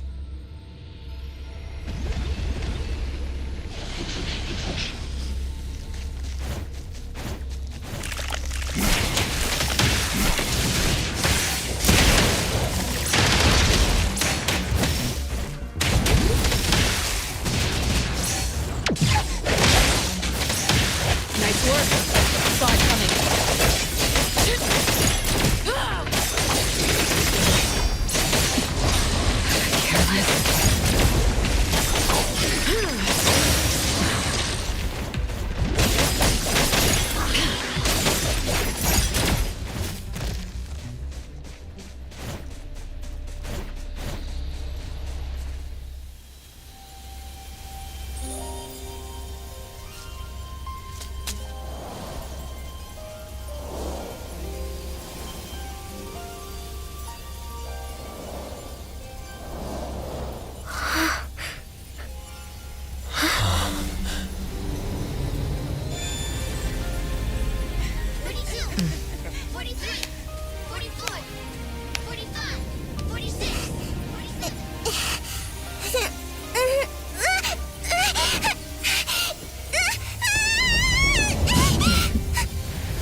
We've been waiting for you for a long time, Renee.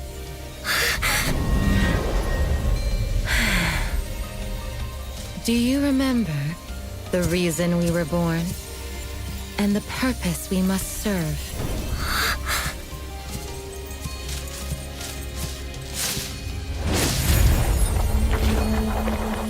All excitement will eventually fade to nothing. Mother has long grown tired and numb to it all. After enduring long and lonely times, a wish began brewing in her heart.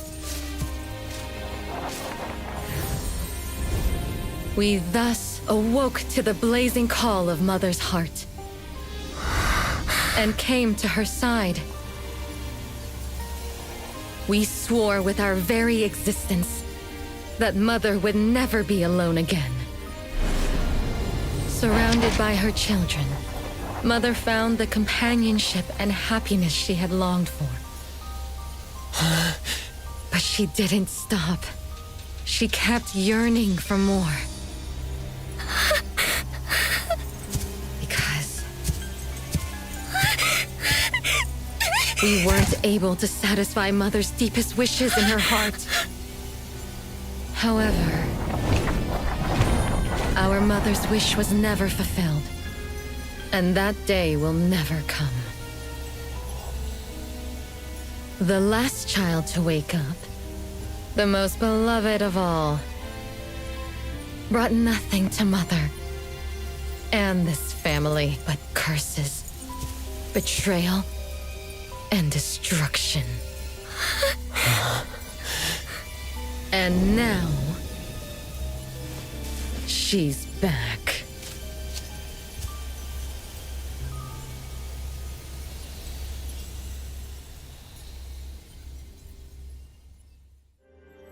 Do you remember about the time our family spent here? From the very beginning, we were just wooden puppets sleeping in Mother's box. We opened our eyes in response to her deepest wishes. We answered her calling from the depths of her heart.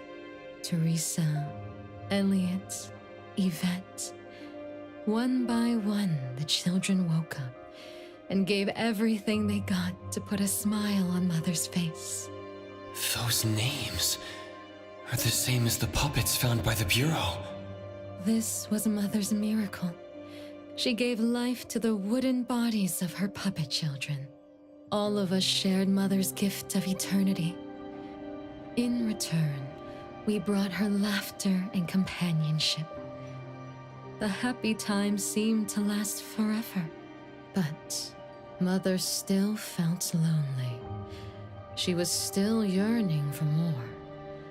As long as Mother's wish remained unfulfilled, more children would continue to come to her side.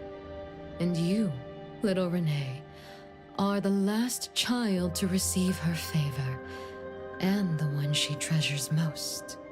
So, we used to be puppets, and I woke up because of Mom's magic. That must be the Esper ability of Lady Dolores. Our existence, our calling, and our purpose. Everything was dedicated to Mother. Thank you for helping me remember all of this, Big Sis. Unfortunately, you abandoned all of our duties. You betrayed us and committed an unforgivable sin. Sin? I don't get it. You forgot your family. You even forgot the sins you committed. But that's okay. I'll make you remember everything. That's exactly why I am here. The sin is recorded on Mother's registry in the study. Won't you go see for yourself? You could give us a better explanation. Everything started because of you. My ignorant little sister. Oh, wait a minute. Don't leave me, sis!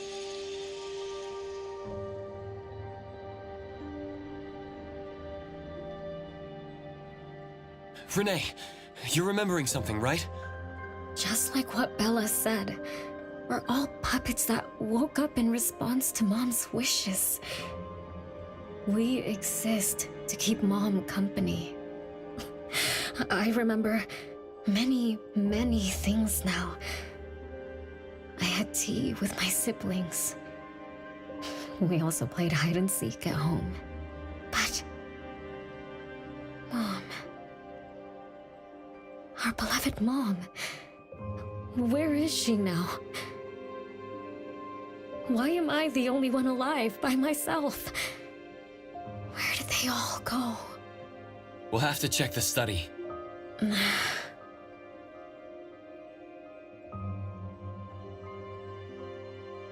What's going on? I have no memory of that place, but I feel scared. There is something in the study.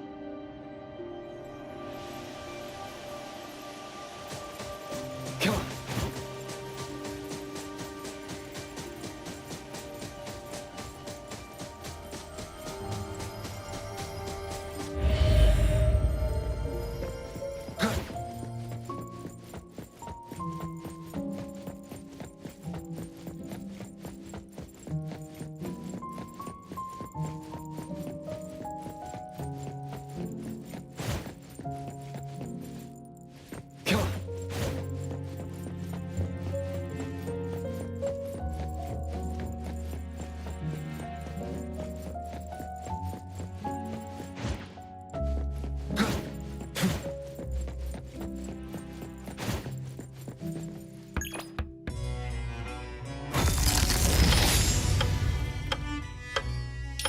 There's no way a crappy door can stop Master and the Ichidaime!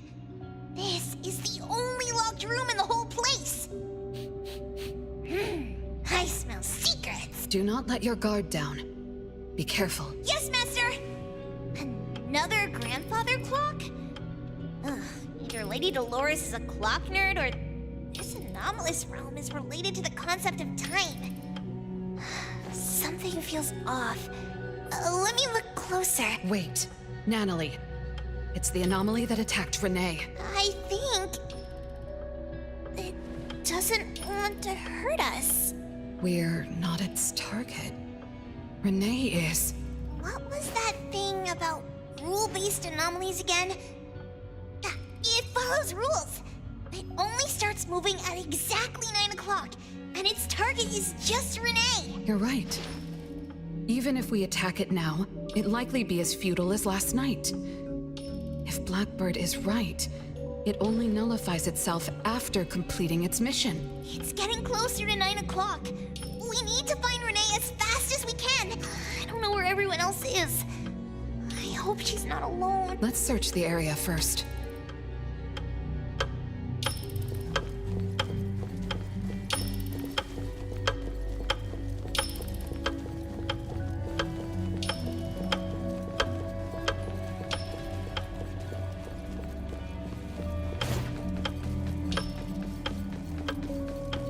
Nice work.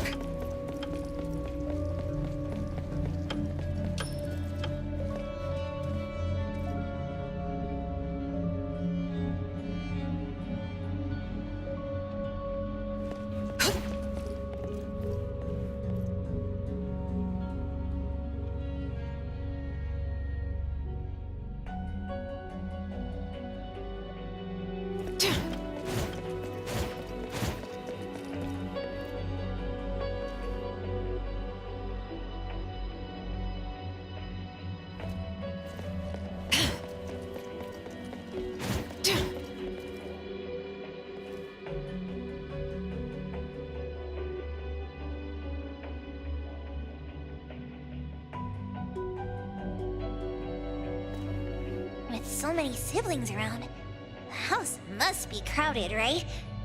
I wonder what it's like, playing and messing around with them every day. Master, do you have any siblings? Yes and no. I did once live in a garden with many sisters, but none of us were related by blood. Huh? If you're not related at all, why did you have to live together? Mother collected beautiful flowers as she saw fit. Of course, she was also a woman with no blood relation to any of us. That's so weird. Well, but isn't that not too different from the Constantine family? There are some similarities, but knowing the Constantines, I find it somewhat ironic that our mother and Dolores are complete opposites. I can sense Lady Dolores' sincere feelings as she cared for her children. Though they are puppets, she treated them as real children. In contrast, the other mother simply manipulated the children she collected into decorative pieces for her own fancy. Master, I don't know what was going on, but I'm glad that you got out of the garden. I think so too.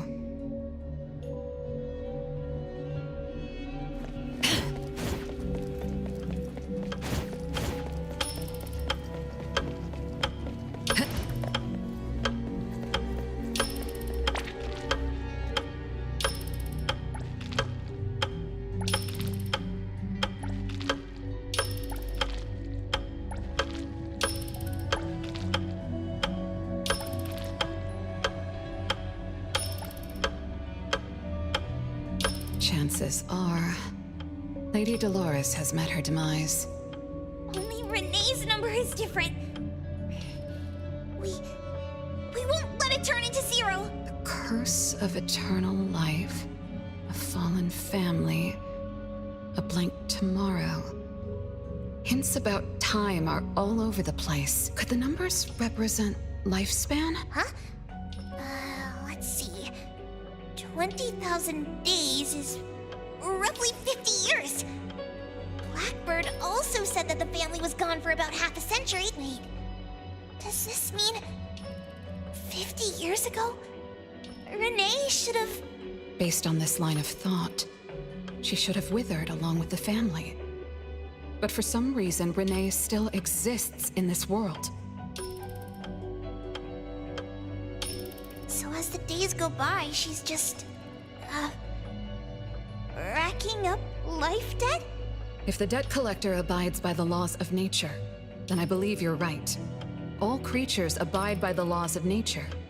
Birth, aging, sickness, and death. Those who defy them must pay a price. Even espers with near infinite lifespans pay a price when they gain their abilities. Renee, what price did you have to pay? Why did your life freeze 50 years ago, instead of reach its end? The debt collector must be hunting you because the laws of nature require your removal. So the puppets at the Bureau, they were Renee's family? Removed by the debt collector? Master, what should we do? Renee's commission. A-Bone accepted the commission. There's no reason to break our contract. I'll do my best. You know? Yes, Mother. Even though you never allowed us to enter the study and never let us touch the registry, I understand. All the siblings, except for Renee, can hear the approaching footsteps of death. Each day we spend with you brings us one day closer to the end. Each day we dispel your solitude takes away another day from us. Isn't that so? It shouldn't be like this. As your creations, we are willing to warm your empty heart forever and bring you to the happiness you long for until you no longer need us. But she ruined all of this. When she was born, that cursed registry appeared in our home. Our names were written on its pages, and with them, numbers marking our precious days remaining in the world, slipping away with each sunrise. When Renee was born along with the curse, we realized the countdown began to tick steadily, and we knew all too well that our magic will fade away. There aren't many remaining days for us to serve you. In our final moments, we want to do everything we can to make you happy. But Mother, we don't understand. Why are your eyes solely fixed on Renee? Teresa planted exotic flowers. Elliot made sweets to your taste. Yvette designed and tailored clothes. We gave it all to win a smile from you. Yet what we receive is but a blind eye. Renee, is the worst of us all. Always noisy, endlessly crying, habitually screaming, and forever demanding of your attention like any other selfish child. Is that how that child expresses affection? Or do you find love or joy in her tantrums? We don't understand, but we do know one thing. That selfish child never loved her older siblings, despite all the care we gave her. Does she even see herself as part of the family? Or perhaps, being as cursed as she is, her only purpose is to destroy us. None of that matters. But your name also appeared on the registry. Does that not matter at all? The youngest daughter that you love most declared the end of your life because of our existence.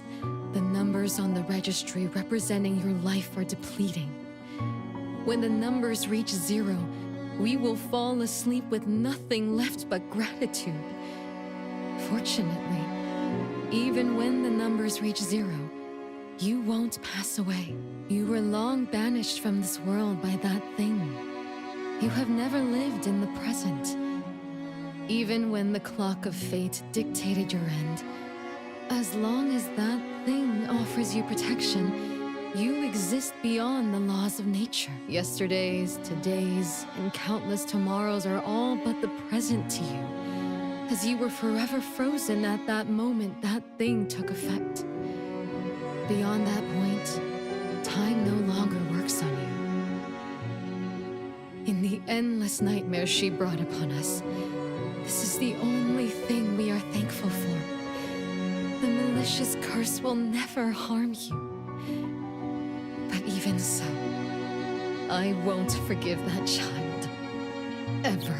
Bella, managing family affairs has drained you. I'm tired too. Doesn't someone need to spend time with that child later? I understand.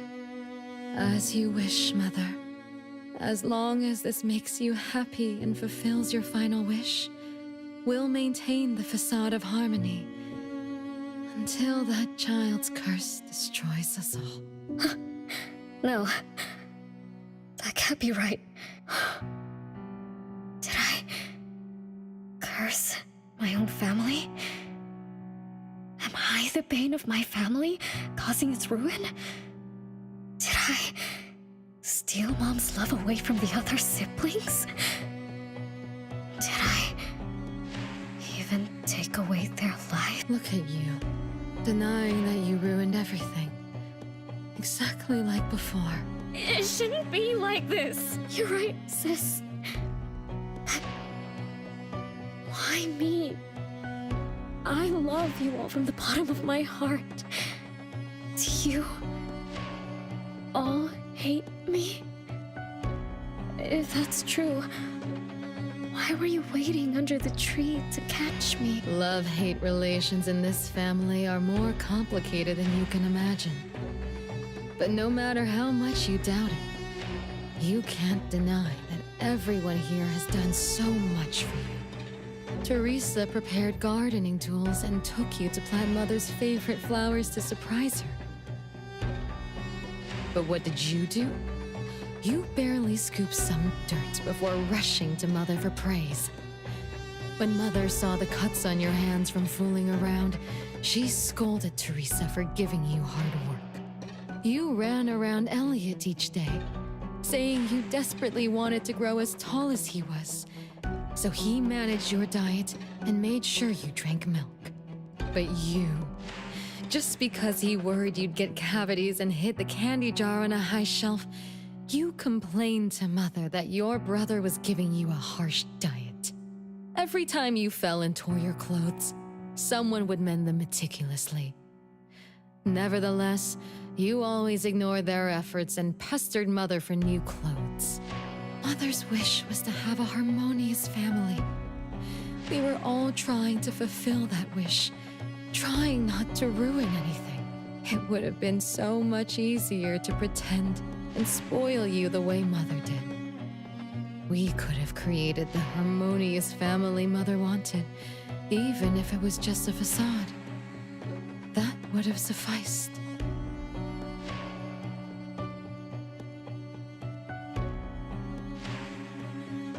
But we couldn't. Even after all your mistakes, we couldn't help but love you like real family. You were our most precious little girl. However, in the face of death, in the face of the curse you brought upon us, even the most sincere love wears out.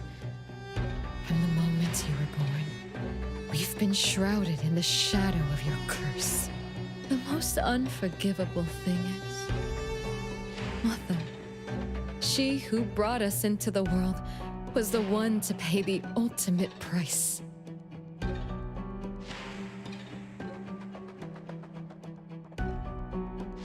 Look, it's playtime again. Your favorite game of hide and seek. You were always the worst at hiding. Anyone could find you easily. You were bad at hiding, but worse when you were it. Once, you turned the house upside down and still couldn't find anyone. I remember. It was getting late, but the house was so quiet, so empty. I remembered the ghost stories you told me.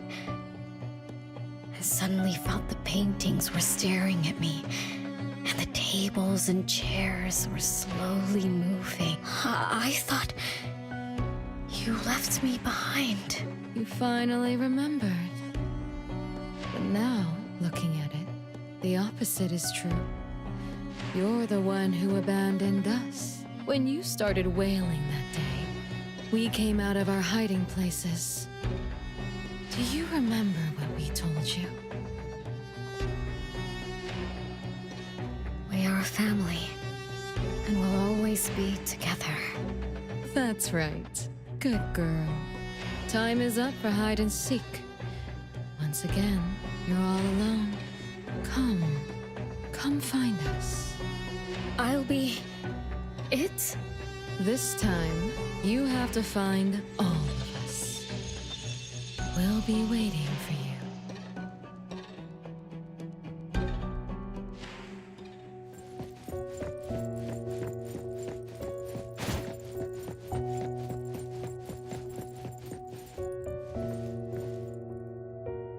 It's a gift from Mom to all of us. I have one too. Though I carry it all the time, I've forgotten where it came from and what it means. Oh, it's so good to be back. I found you. I finally found you. My most important family. Huh? Red letters? It's strange. Mom doesn't like red. Why would something like this be on her clothes?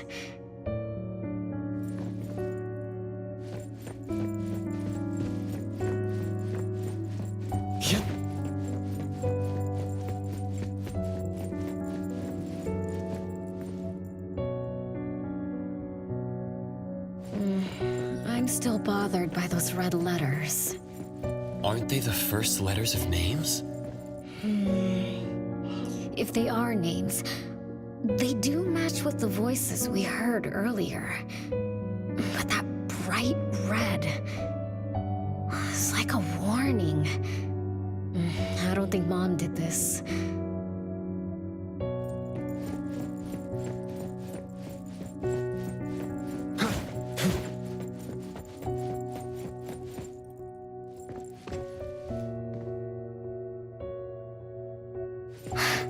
They truly loved me once, which is why now they hate me so much.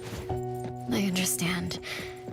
I'm sorry for making you go through so much in the past.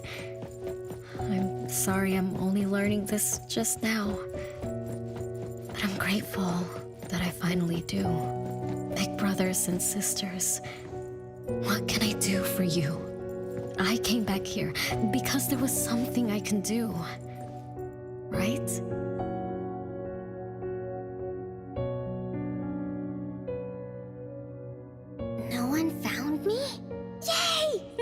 about to win. I already told you I'd win this time. No one will think Renee is hiding here. It's Renee's secret hideout. What's that? Me? I thought we were it, so we can find my siblings. But why is my childhood self here? Back then, who was actually it? Was it Mom? Wait a second. Are we really seeing the past? I think so. I do remember something like that happened when I was a kid, but I only remembered part of it. What we saw should be the whole thing. Are you really sure this is the whole thing? At least, that really happened. Every small thing I remember confirms that they were real. So those words, all those hurtful words, they were real too. Is that right? Something doesn't add up. Please, follow me.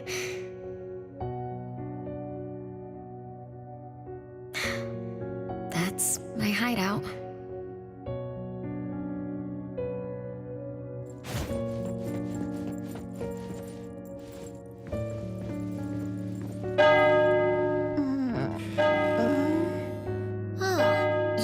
You found me. Am I the last one to be found? That means I almost won, right? Next time, I'm going to hide somewhere no one can find. Oh, are we going to eat soon? Remember to wash your hands before eating. My big sis and big bro will check. If I don't wash my hands, he'll pinch my cheeks. He always says my cheeks are like the softest dough. He only says that because he wants to pinch them. I'm going back now. Is this the last puppet? No. The last one is here. Look, another letter. R. I've always carried this puppet around. Why is there a red letter etched to it too? It must mean... You finally arrived, Renee. Yes. Big sis, I'm back. But you still don't understand. All you did was watch a replay of how our family met our demise. You must have enjoyed how we cursed ones relive our miseries day after day. No, Big Sis, that's not true. The audience, forgetting they were part of the play, denies their sins, as if forgetting would make it all go away. Have you ever wondered why you forgot this home? Forgot us? Were you forced to forget? Or were you unwilling to look back? Renee, you can't lie to yourself. I forgot about the family because I was escaping the past. Looks like you finally found the answer. Yes, I was born from your desire to escape everything. You left all the painful memories of home with me, so you could live carefree in your blissful ignorance. And I will forever call you back, trying to make you remember. You belong here. You belong to our family. So one day, you will knock on our door again.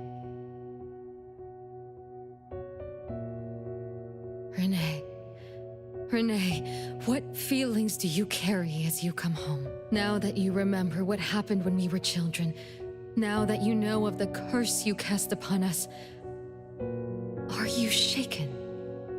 Do you even feel the slightest bit of guilt? You won't. You've always been selfish, greedy, and reckless.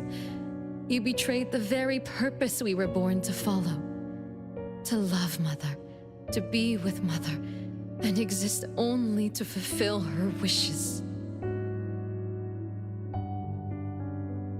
I'm so sorry. I'm so sorry. You shouldn't apologize to me. Have you ever thought about our mother? Our mother who exists outside the flow of time? What could be her ultimate fate? Mom? What happened to Mom? She gave you everything. All her love, all her life, and that thing.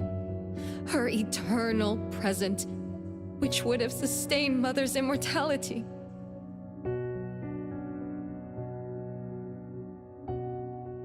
Wait a minute. Big Sis, don't leave! The clock still turns backward. Let's return to the past to witness that final day of destiny where you are forever frozen.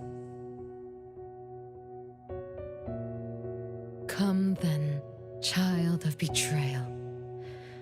I'll be waiting for you on the final stage.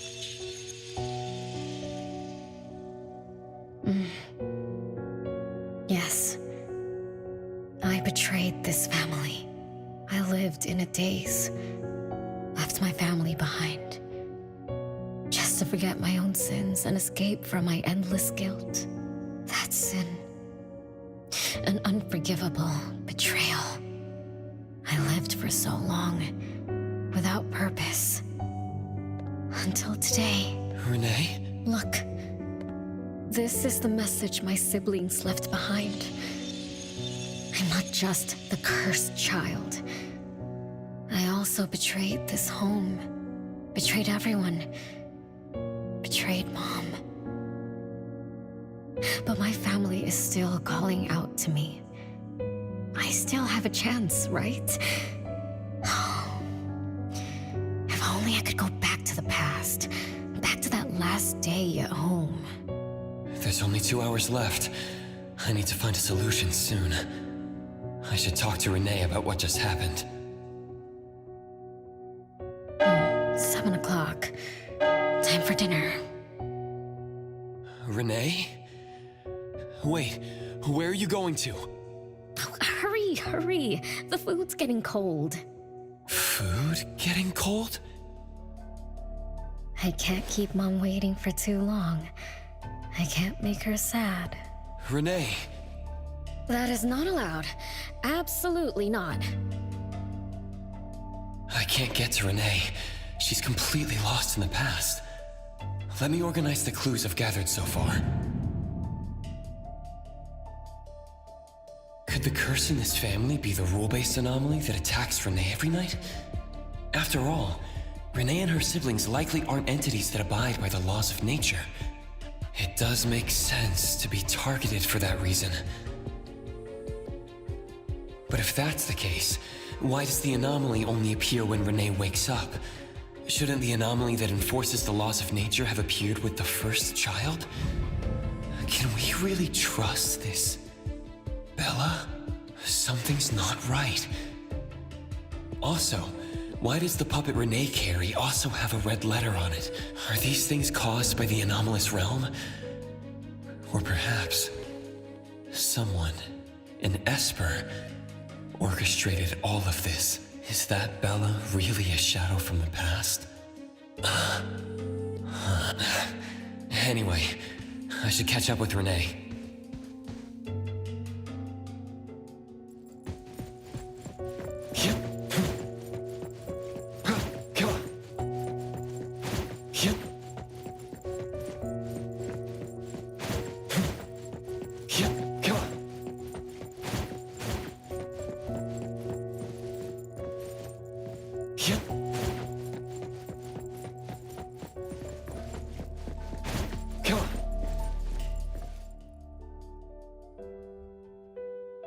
What's wrong, Renee?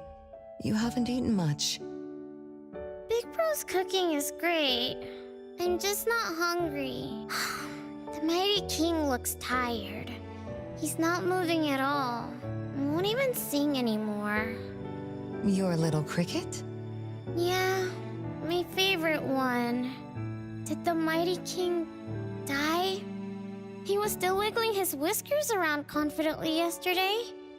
Or maybe he's just in a bad mood, like me. I don't know. The cherry tree sprouts green buds, while my little Renee blooms with laughter. Each day, withered leaves drift down, returning to soil, resting peacefully with insects that will never sing again. Such is life, a circle without end. Don't be sad. You'll catch new crickets with shinier shells and better songs. But I want to play with the mighty king.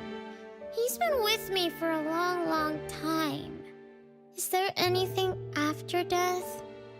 Will we die too? I know. It's a world where you're all alone. No mommy, no big brothers or sisters. Just a world that's always dark. That sounds scary. I don't wanna... Scary? You're funny, Renee. Can't move, can't hear, can't see. That's no different from when we were sleeping in our wooden boxes. Dying isn't that big of a deal. Being alive is much better. I want to be with Mom and everyone forever. Appraiser, you're here. Wasn't I immature back then? My time with my family was running out. Mom had to witness my siblings enter the final countdown. Yet she still had to answer questions like that. Mom, who loved us deeply, must have been terrified of losing us, too. Appraiser, could we go see her? I just need to see her a bit more.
It's way past your bedtime, little troublemaker.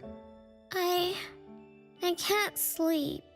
Oh, still feeling sad about the mighty king? Bella told me I'd feel better if I cry. She said that kids like me just needed to cry, get a good night's sleep. Then all trouble will disappear by tomorrow.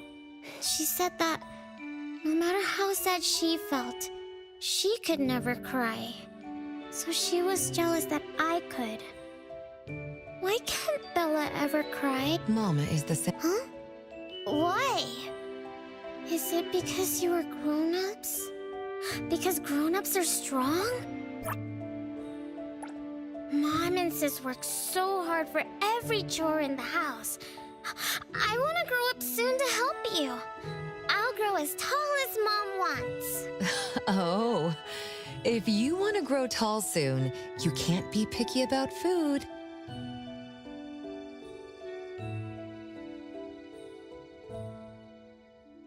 No, I don't want to eat green peas.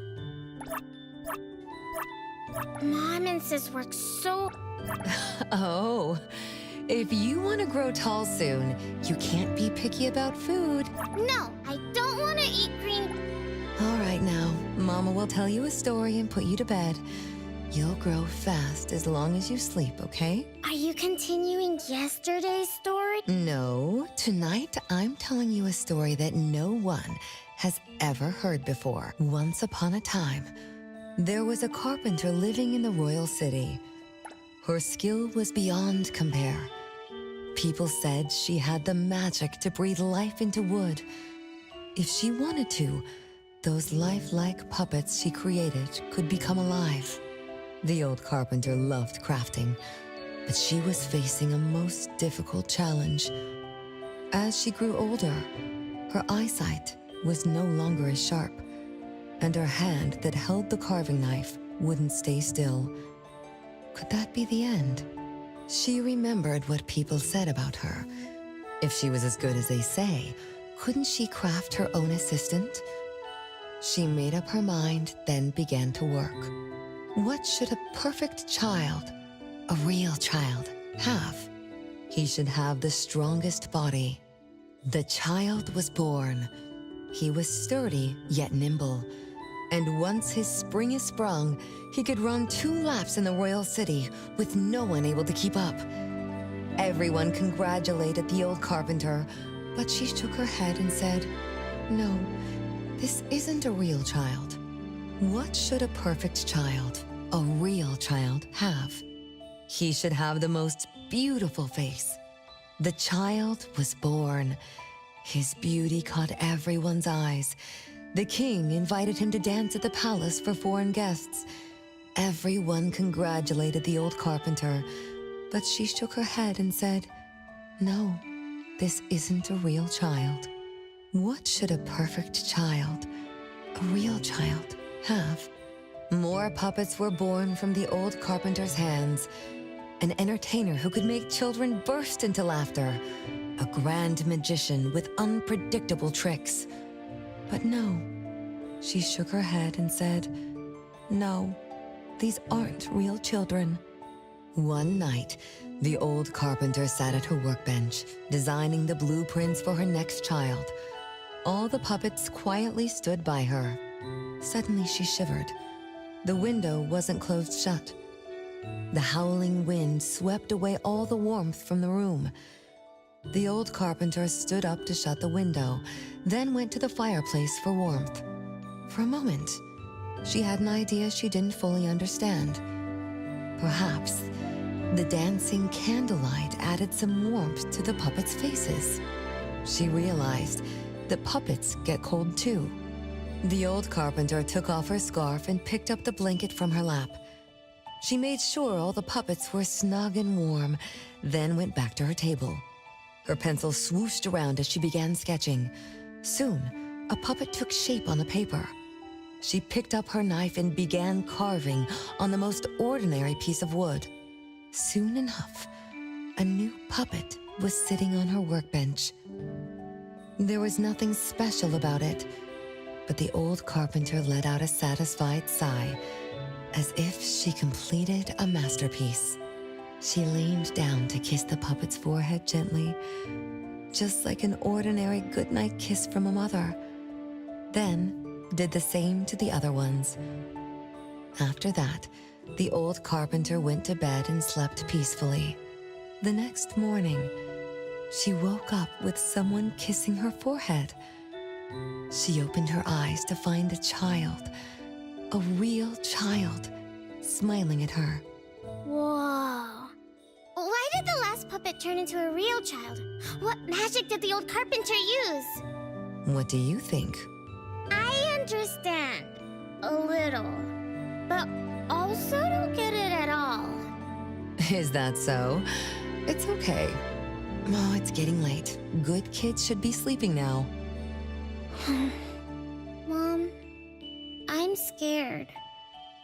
I don't want to sleep alone.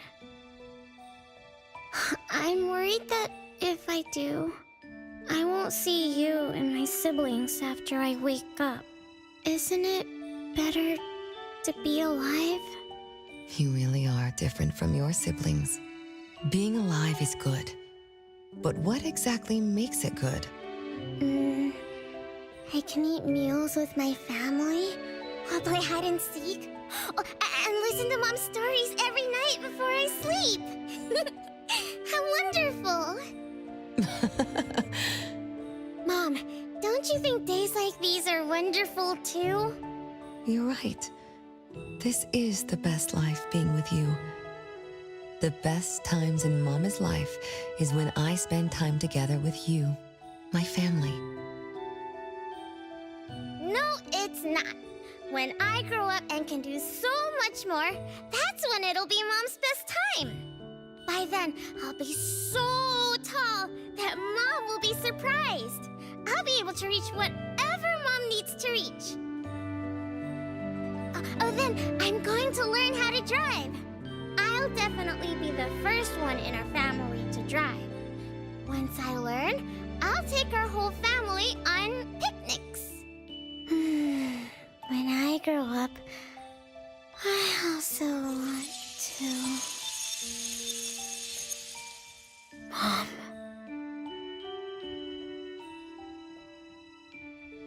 Live. Live forever and ever. Do you remember now? That most selfish and greedy wish you made to our mother. With our death sentence, we should have turned back into puppets over 50 years ago. Have you ever wondered why you've been able to escape the debt collector until today? That's the secret that granted eternal life. The secret that froze Mother's body and soul at that very moment. And the price she paid for this eternal moment.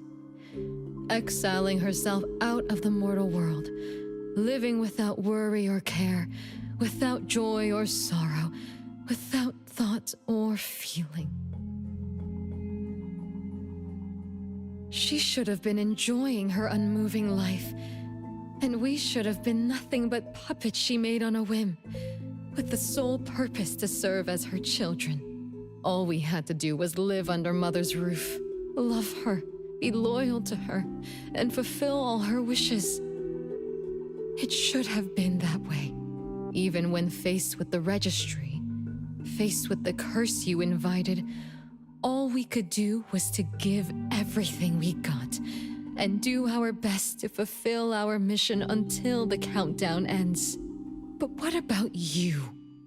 You endlessly sought for Mother's attention, affection, and everything she could possibly give. Now tell me, on that final night, what did you wish from Mother? I told her I wanted to grow up fast. That's right, honest child. And then?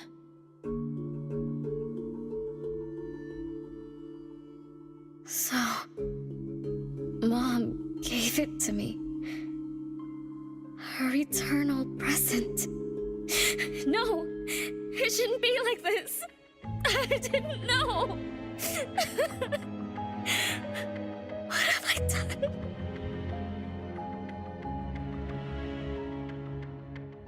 Renee, it's not like that. Yes, the eternal present that should have protected Mother is now in your eyes. You didn't just betray us, but also the person who loved you most. So tell me, how does that make you feel? Guilt? Regret? But you don't need to apologize to me. We'll forgive you, and Mother will still love you. You're still our adorable little one, our innocent troublemaker. Forgive me? I can still earn your forgiveness? And Mom will also? Yes. As long as you give up the eternal present, cleanse yourself of your greed for life, we will forgive you for the sins you committed. Come, Renee, my sister. Come to us. We're all waiting on the other side to reunite with you, never to be separated again. Don't listen to her!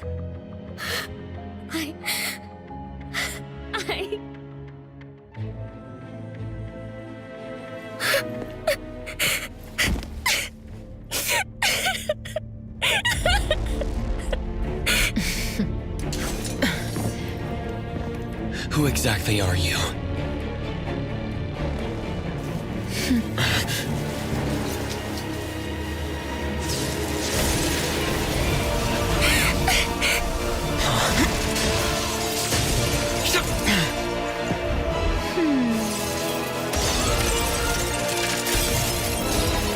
Watch out!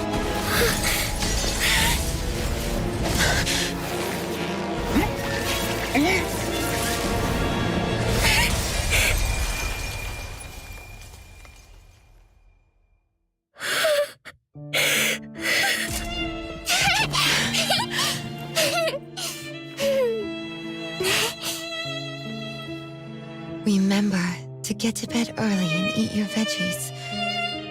My little petal needs to grow up healthy and happy.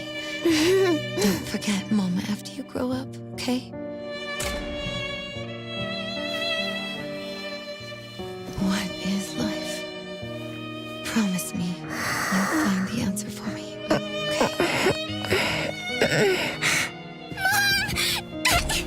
Where are you going?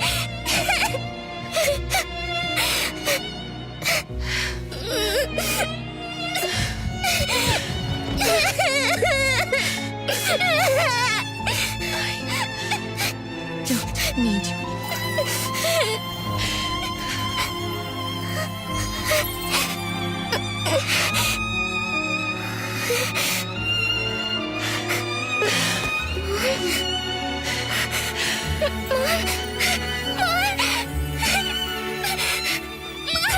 Don't go!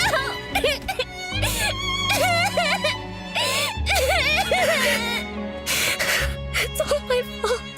It's all because of me, that mom. No, I don't want this. See? Now I can live forever. I don't need you anymore!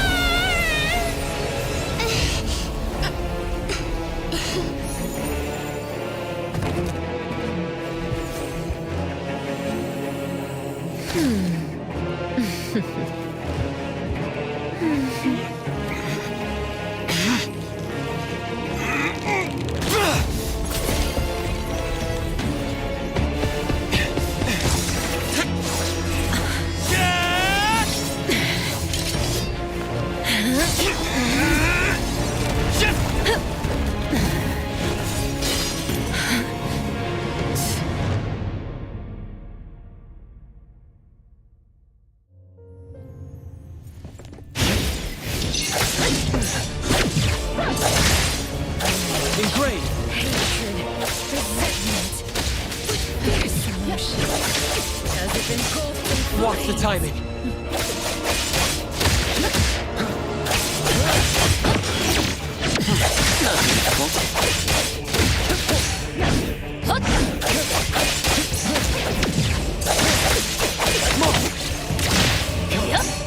It's fine.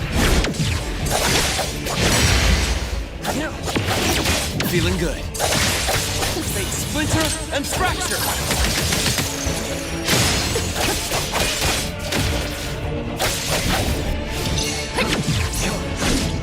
Be careful.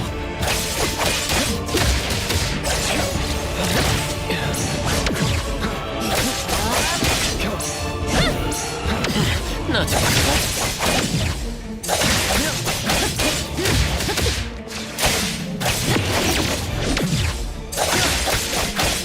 Engraved! My mistake!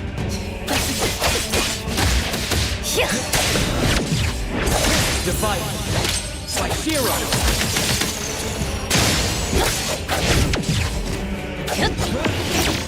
Watch the timing!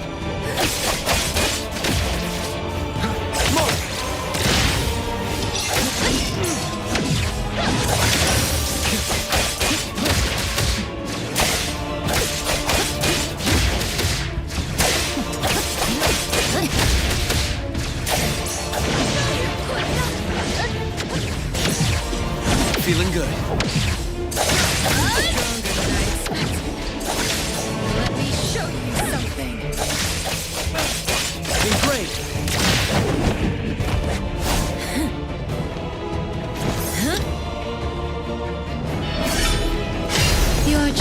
plaything in this illusory realm.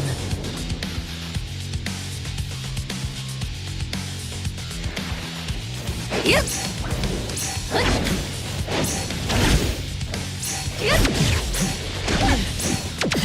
Not too difficult.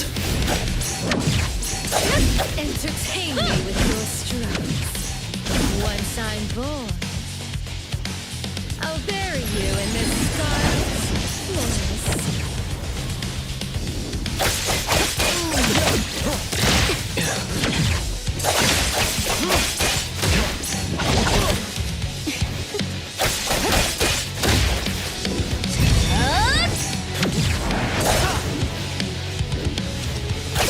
Let's finish this! Feeling good.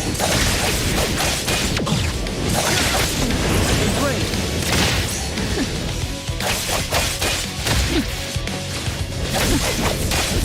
My mistake.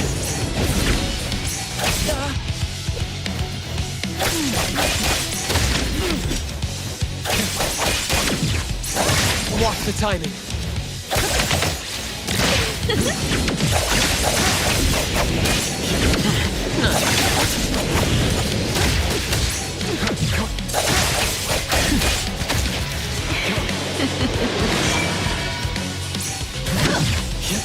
Feeling good.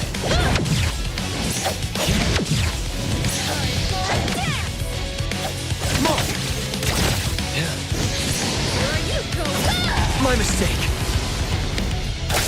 Divide by zero.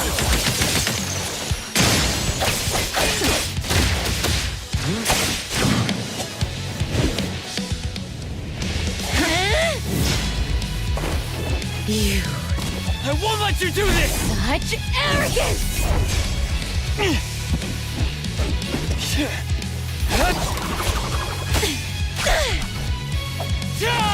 Is that it?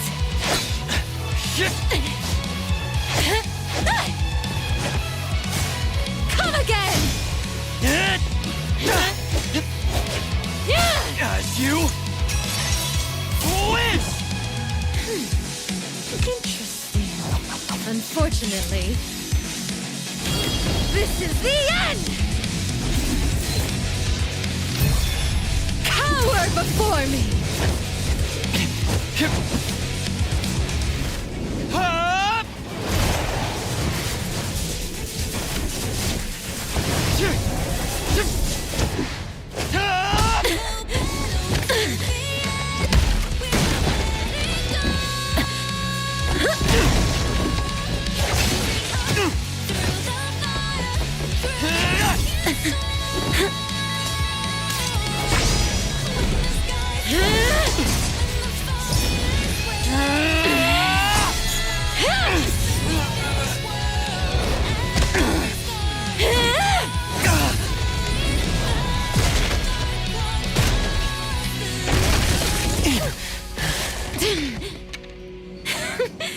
That look on your face. I like it!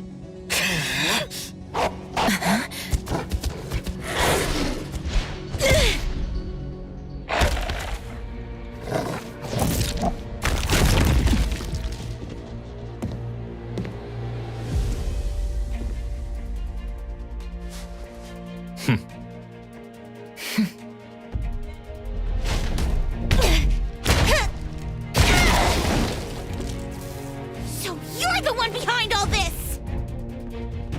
It's you. All at once? Tick-tock, tick-tock. Aren't you running out of time?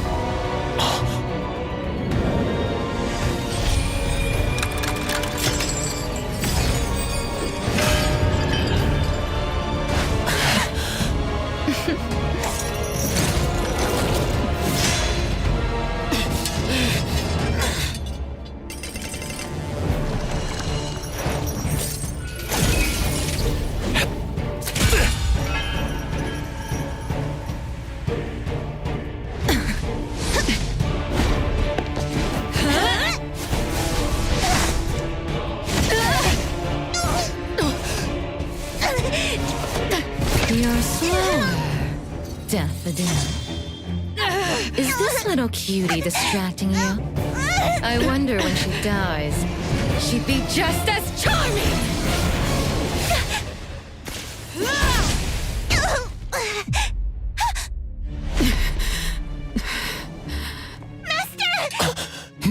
How nostalgic, sister. Sanko. We'll meet again. Just so you know, Mother misses you too.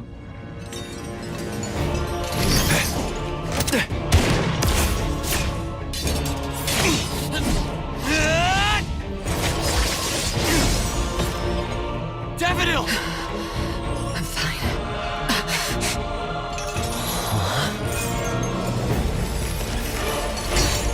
It's not over yet.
Not too difficult.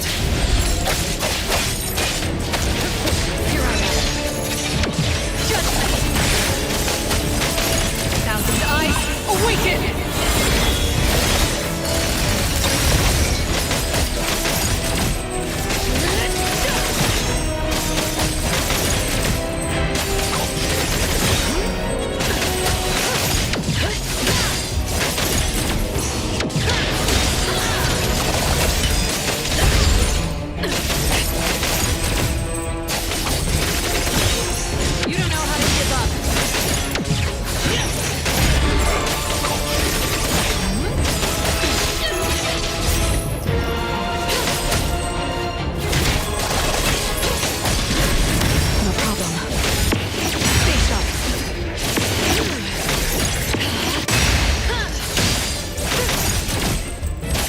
Nowhere to hide.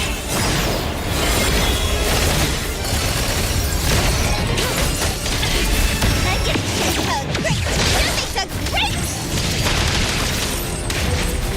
Think you can challenge me? Just warming up. Take that! The city's mine!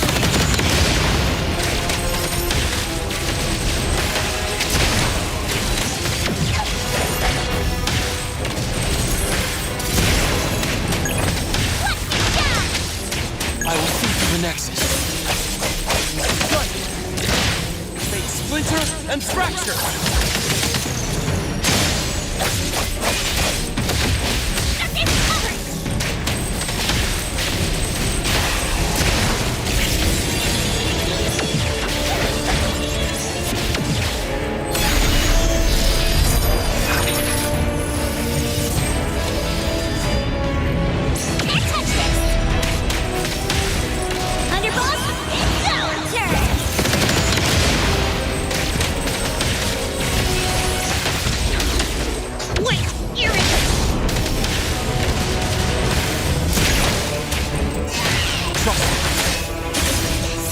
It's fine.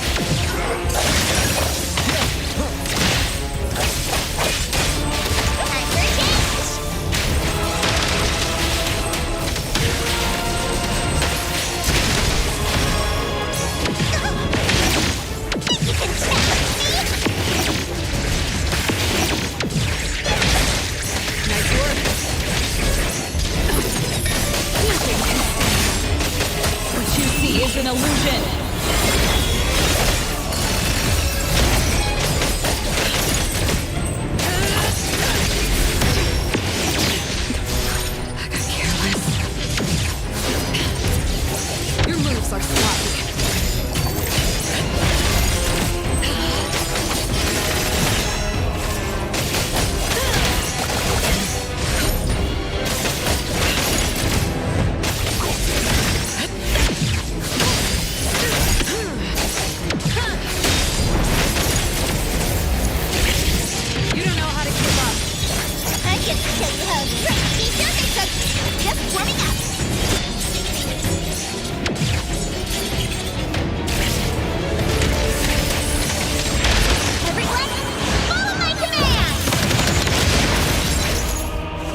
Daffodil, are you okay? Master got hurt the worst. And it's all because of me. I'm fine, really. It's good that you're okay. Renee's unharmed too. Just dizzy from breaking free of the anomaly spell. Unfortunately, Zanko got away. She's the core member of the criminal organization, the Scarlet Letter. And a report for the puppetization case. That's gonna be a lot of paperwork. Thanks to everyone from A-Bone. The Bureau will continue to investigate into the aftermath of the issue between the debt collector and the Constantine family. Tomorrow morning, I want those who know anything about the Scarlet Letter at the Bureau. We need to have a proper chat. Daffodil? I shouldn't need to fetch you at A-Bone, right? I see. Says who? Master deserves some rest tomorrow. Natalie, appraiser. Let's go home.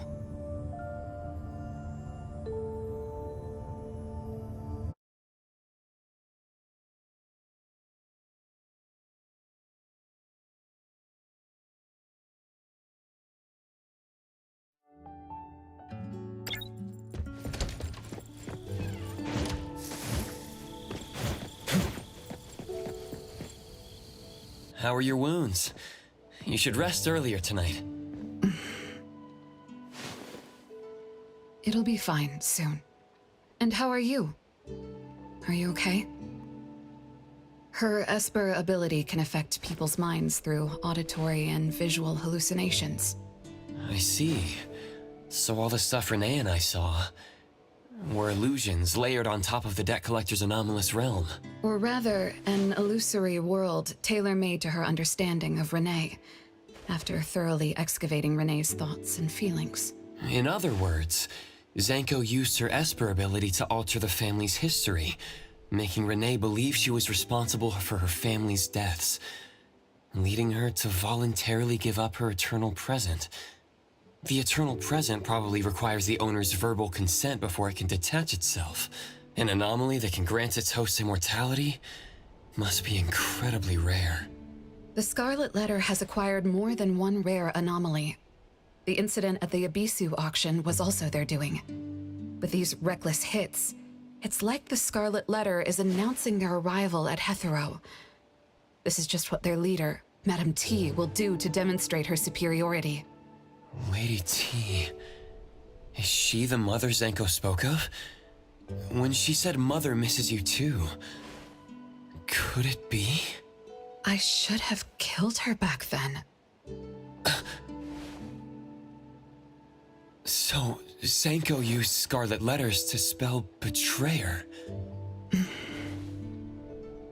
She could be considered my adoptive mother. I don't deny that she gave me the first home I knew of.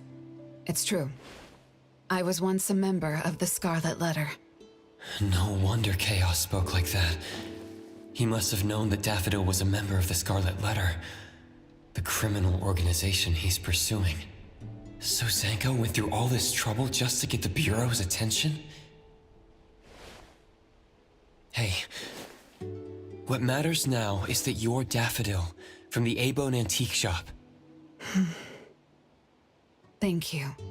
You're a good person. It's getting late. Good night, appraiser.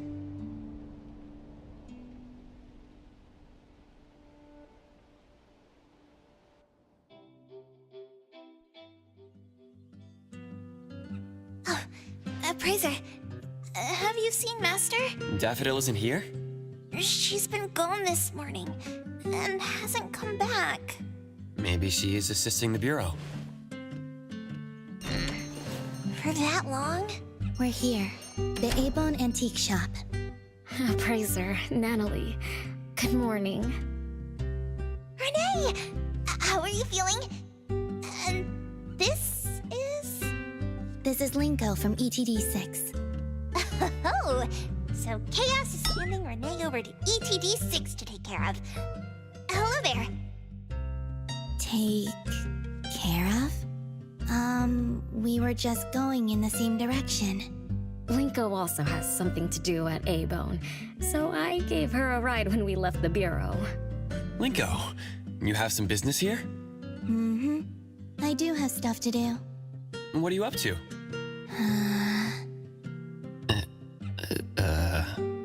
Business is already booming this early in the morning.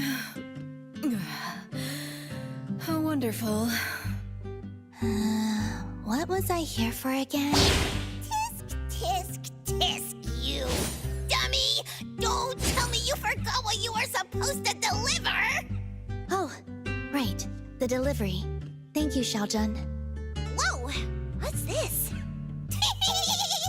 I'm an evil spirit that can devour souls! If you dare disrespect me! Xiaojun is my pet. Huh? I can control your body and eat wasabi if I want to, you know! Not hungry now. Linko, who are you looking for? I'm looking for... Found her. Another new face? Just joined ETD? Yes, the director told me to give you this. Oh my. I told them a simple bank transfer would be fine, but they went ahead and sent someone over. Fresh bills are always so nice to look at, though. I have delivered payment to the A-Bone Antique Shop. Assignment complete. Director Alfard told me that the BAC will cover my commission fees, so that's what she meant. But I still wanted to stop by and thank you in person. Thank you, Appraiser, Nanalie, and... Daffodil's not here? Please send her my gratitude. Thanks to all of your help. I learned a lot in the past few days. I went through an amazing adventure. It was wonderful. But we couldn't stop Zanko from taking the eternal present. Lady Dolores left that for you, right? Must be something important. Yes. Mom gave it to me. It's a precious treasure that protects me from the debt collector. It froze my life on the day the countdown ended. My time stopped flowing, and I was forever living in the moments between death's arrival. I was tossed outside the flow of time and taken away from this world, where the years still pass and the seasons still change. For me, the eternal present negated the meaning of time. I gradually lost touch with my past and became unaware of everything happening around me. Every little thing in life that becomes precious because of the flow of time. In the end, I forgot what Mom and my siblings expected of me. I forgot why I was born and why I even existed. Until now. Was that really living? That was the secret, or rather, curse, of the eternal life Mom and I possessed. Mom was also affected. She found life dreadfully boring, so she hoped that our companionship would ease her eternal loneliness. It might have been fortunate for me to lose the eternal present, but honestly, I gained so much more.